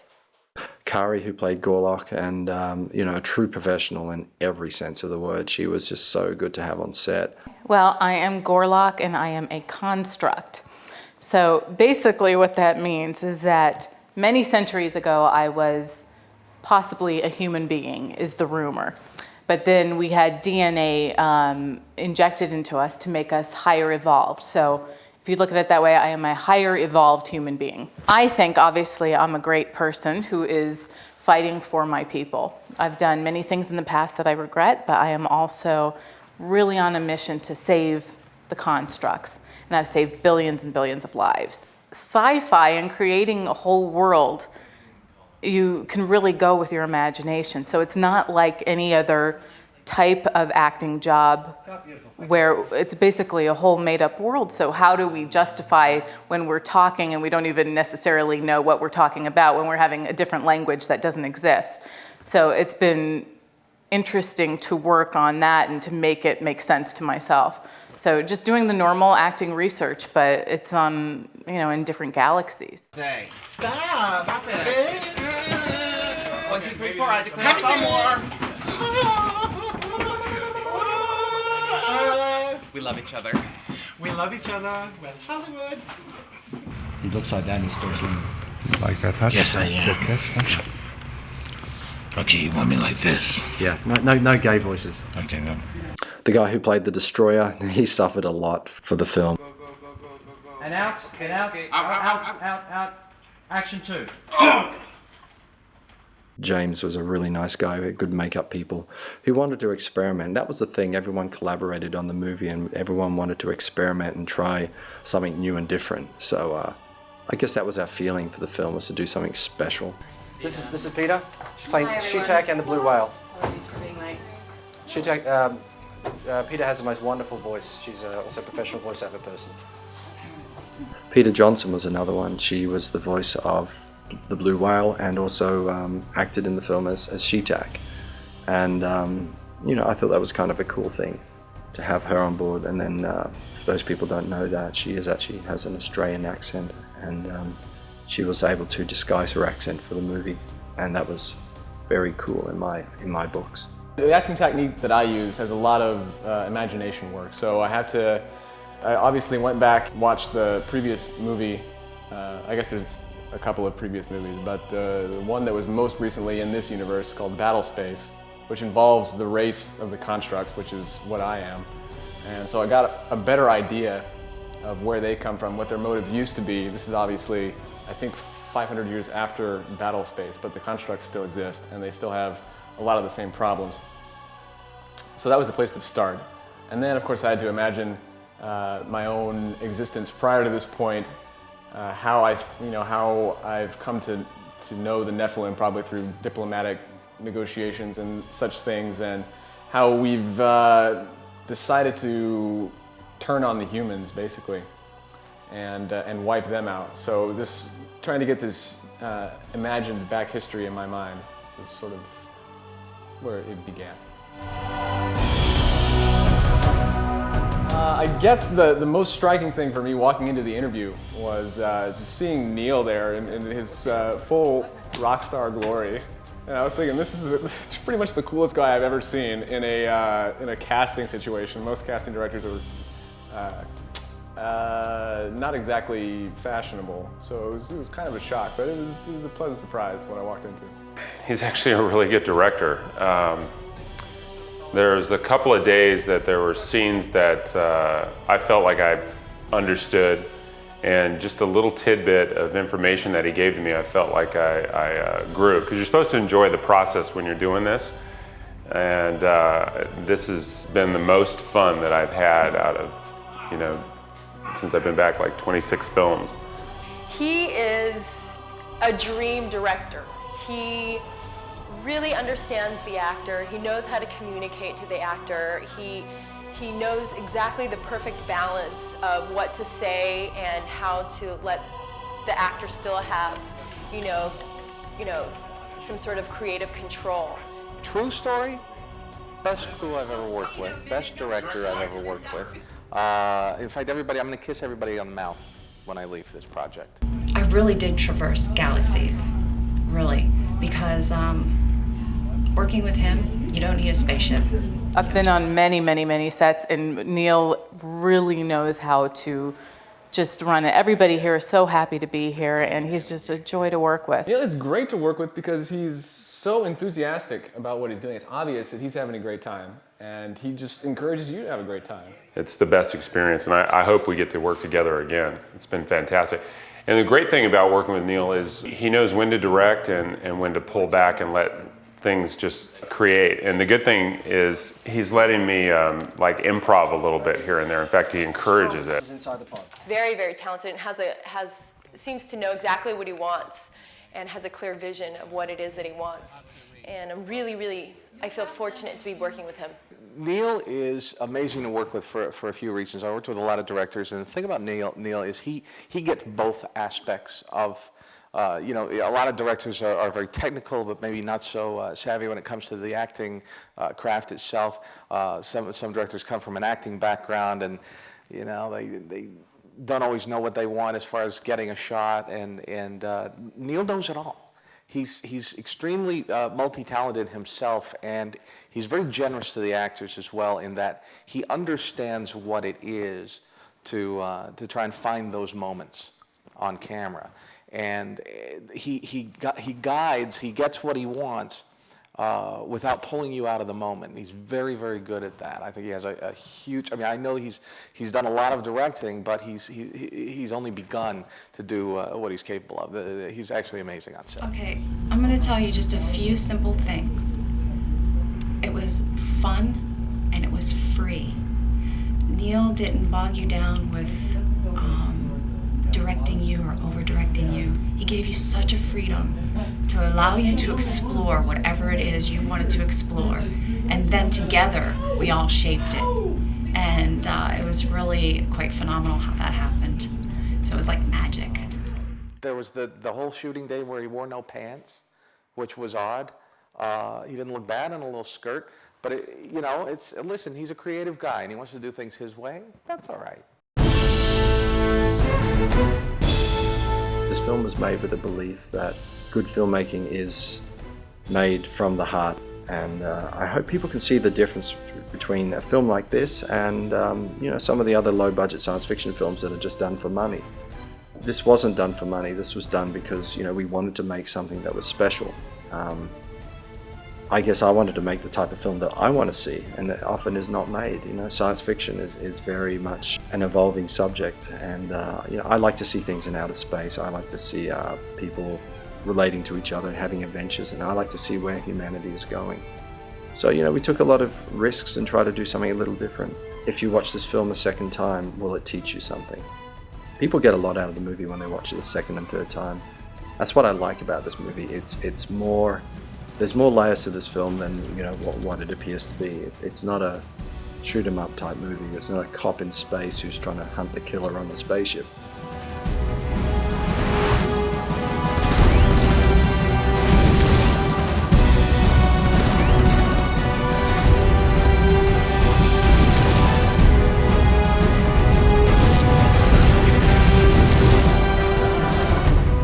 Humanity's end. Extinction is inevitable. The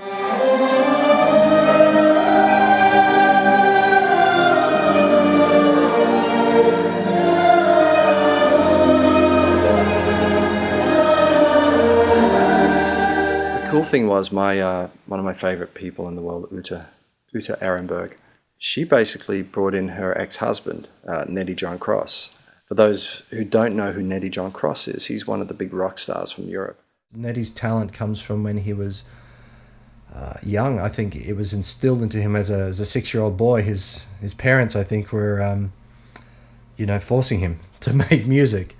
His mother and father were just into the classical world, and from this point, he stepped out towards the rock and the heavy metal side of things. But his roots were always classic, and so it was great that I could sort of bring him this project. And it basically brings him back to his childhood, I think, a little bit. Bin mit 7, habe angefangen Klavier zu spielen, habe 10 Jahre Musikschule. Meine Mutter ist Opernsängerin. Ich bin aufgewachsen in so einer Familie, die klassische Musik macht eigentlich. Und für mich ist das eigentlich nicht schwer, sowas zu machen, auch wenn es schwer klingt. I first met Nettie and it was strange. The first time I met him, it was we just connected in a second. And I don't connect with many people. I was a big fan of his music, actually. It was more, hard rock, sort of heavy metal stuff. And then sometimes it was more like the big Disney music and stuff. But it was always commercial music with singing and stuff you hear on the radio. And he sort of, not pushed me, but he kind of kept saying, I should do the music for your movie. And Uta, his ex-wife, who's his manager, she kept saying, oh no, he would be perfect. And I thought, he does rock music, why should he do this? Ute Ehrenberg hat, auch meine Managerin, hat mir das sehr gut vermittelt. Das ist das Resultat von dem. And then it just came to the point, she says, oh, really, just try him. I said, okay, I'll try him. We'll see what we get. And, I've worked with some really good composers on my other films, but my God. Es ist eine perfekte Entscheidung. Ich bin sehr glücklich, mit Neil Johnson zusammenzuarbeiten. Es macht mir einen riesengroßen Spaß. Es ist sehr professionell, die Arbeit. Und ja, das Gefühl ist bei mir total auf einem hohen Level und bin sehr glücklich. Also ich gebe auch alles. ist eine gute Chemie, mit ihm zusammenzuarbeiten. I had expectations maybe of about this level, but in reality it was here. Too much, ja, zu viel eigentlich. Ich wollte in den Film eigentlich viele verschiedene Parts einbringen, musikalische Parts einbringen. Ich wollte eigentlich eine Tiefe drin haben, eine sehr, sehr, sehr weite Tiefe. Da auch der Film sehr viel Tragik hat. Der Film hat eine sehr große Weite, zwecks wegen dem Universum, logischerweise. Es sind Kampfszenen, Kriegsszenen, es sind Todesszenen und Liebesszenen. Also die Musik für den Film zu machen, war ein Riesenanreiz für mich, da wirklich alles drin ist in dem Film. Und das ist perfekt eigentlich für einen guten Komponisten oder für einen Komponisten, der sowas machen will. The problem I had was when he did the music, the film visually looked a certain way, and he did the music in a special way, and it just made the movie look so big. So I had to change half the effects, and I made more shots, and I ended up making the movie much bigger in a visual scale because the music was so big. I had to lift the rest of the film up to this level. It's emotional. It carries the feeling and the heart of the characters in the film.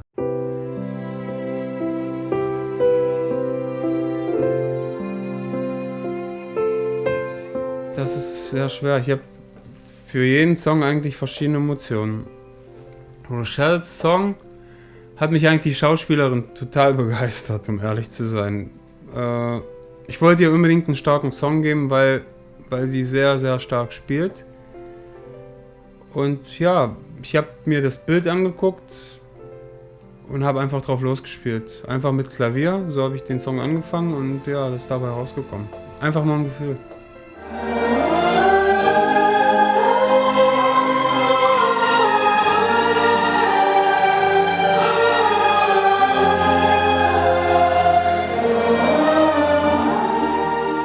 Got one of the most famous opera singers in Bulgaria to come in, and she did an amazing job. Uta, his ex-wife, she'd been there when I was writing the film, she'd been there on the shoot, she was also there during the post-production, and then she sung on the soundtrack as well, and you can hear her voice so many times, and it's really special. It really created a mood in the film. She was on set every day and was even doing up people's hair and doing all sorts of little things on set. Are you getting all this on camera?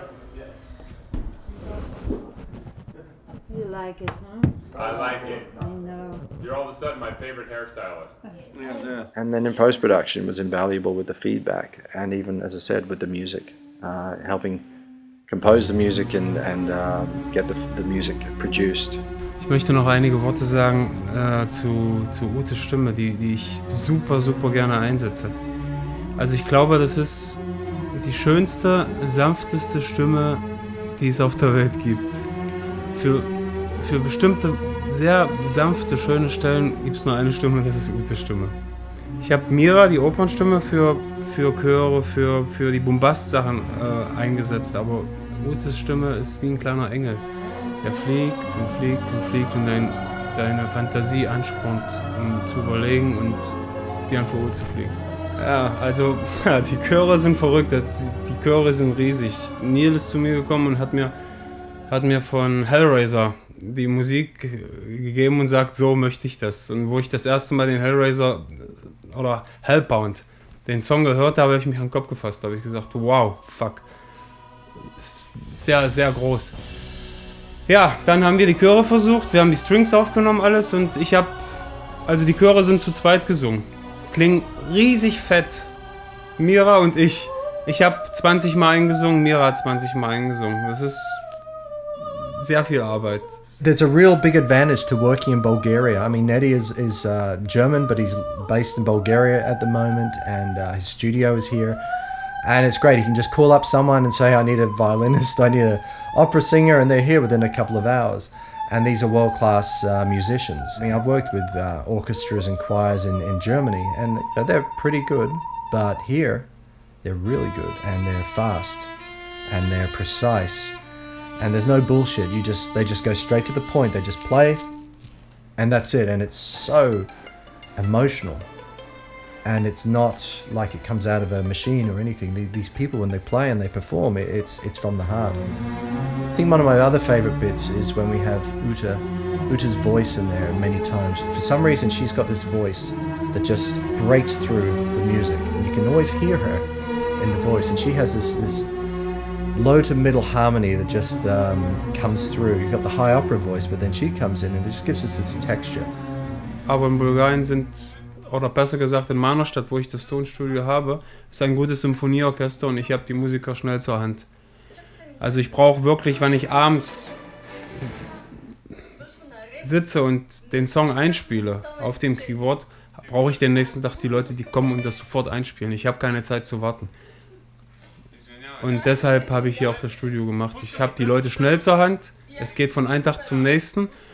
Um Filmmusik zu machen, muss man sehr schnell sein. Man hat unheimlichen Zeitdruck. Man muss wirklich sehr professionell arbeiten, sehr schnell arbeiten. My favorite piece was with Rochelle, the actress, playing Contessa. And you can just see, the music tells you what she's thinking. Wo ich den Song gespielt habe und ich habe die Szene gesehen, sind mir selbst die Tränen gekommen. Also es ist selten, es passiert eigentlich wirklich selten. Aber bei dem Song hat es mich eigentlich gut getroffen. Ja. Ein Komponist erzählt eigentlich, er kann nicht erzählen, wie und was er schreibt. Es ist eine ganz bestimmte Art, wie man was schreibt. Erklären, schwierig, es ist wirklich schwierig. Man setzt sich hin und schreibt. Man hat's oder man hat's nicht. Fertig.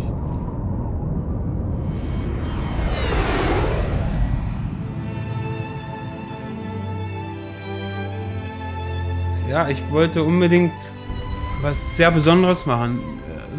Durassi ist gestorben und dann, er fliegt dann irgendwie, die Seele fliegt und oh Gott, es ist zu viel, es ist wirklich viel. Er stirbt und die letzte Endmusik, so dass die Seele hochfliegt und dann das Raumschiff fliegt und man sieht das Kreuz, ja, es ist alles irgendwie zusammen, man kann es nicht erklären. Und das Kind nachher am Strand wollte ich unbedingt eigentlich was sehr, sehr Eigenständiges machen. Also es musste eigentlich sehr, sehr klein sein, aber sehr stark trotzdem.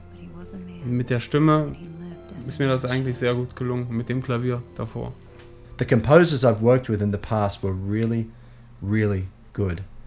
But Nettie has just gone beyond everything. Everything I expected, and I never knew this much talent existed. In one person, and he's just a freak for this. You can't stop him. I understand that because I guess I'm the same way with my films and my ideas, but the difference between him and I is that he has a talent. Es ist ganz komisch bei mir, wie ich Songs schreibe. Ich glaube, es ist bei jedem unterschiedlich. Es ist menschlich halt. Ich gehe gerne zu Fuß von zu Hause bis zum Studio.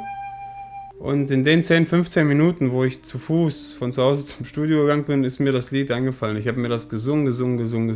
Dann bin ich ins Studio gekommen, habe das in einer Stunde eingespielt. Am nächsten Tag habe ich die Leute gerufen und schon war der Song fertig. Binnen 2, 3 Tage hatte ich einen riesen Song fertig. Das ist dann drin, das kommt. Manchmal habe ich eine Welle, wo ich 5 Songs oder 5 Parts am Tag komponieren kann. Manchmal halt nur einen oder so, aber eigentlich fließt es bei mir immer. Ich habe sehr viele Ideen momentan. Ich hoffe, das bleibt auch so. And you hear this in the music. You can hear that somebody who made the music really cares about the music. And I mean, I'm still floored to this day. I can't get the music out of my head. And this is the problem. I understand when he says to me, I wake up, I hear the music. I'm eating breakfast or lunch, I'm hearing the music all the time. I'm having sex, I hear the music. I get this because now I've heard the music. It's in my head as well. It doesn't go away. It stays with you. And I think that's the great thing about this is that, okay, my film's of a certain level, but this music is so good that it forces you to stay with the film and you have to watch it over and over again and the music will just bring everything to life.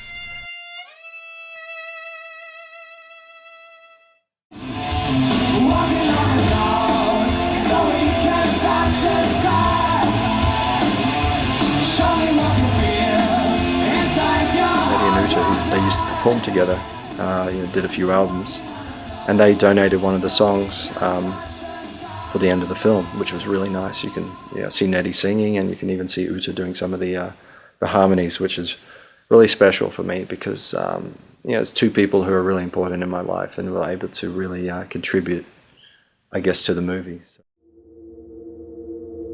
Walk through the silence, dark is the night. With wind in my face, I search for the light, counting the stars and hiding my tears, longing for someone to take away my fears. Nightingale, come sing with me. My heart is full of pain, but I know the morning comes, the sun will rise again. Far, far away, thousands of light years, I'm far away, crying alone. Far, far away, more than a lifetime. One day I know I'm coming home.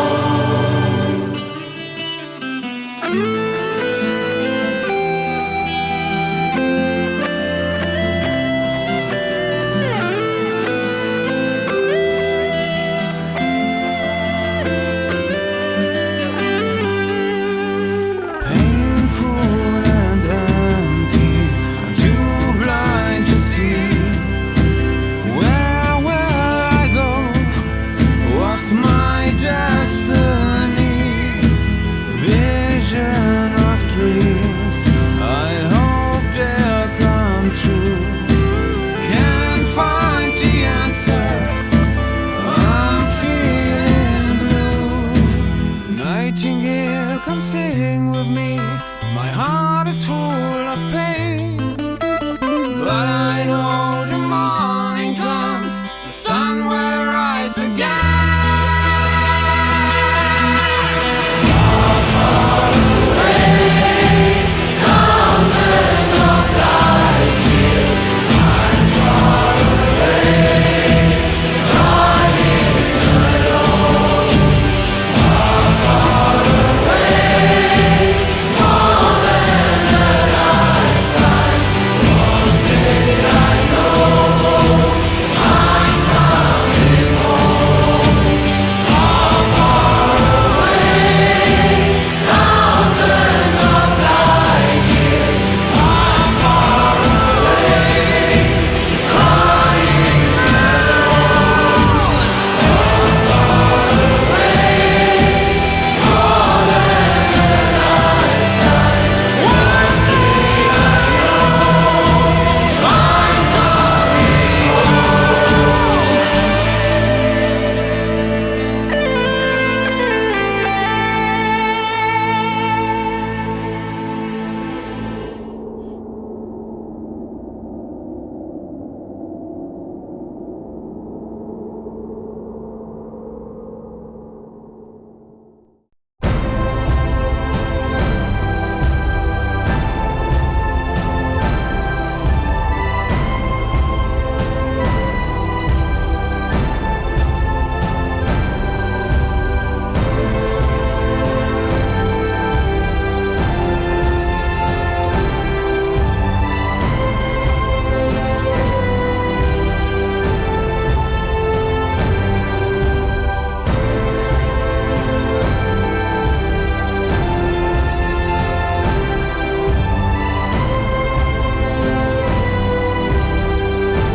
Walk through the silence, dark is the night. With wind in my face, I search for the light, counting the stars.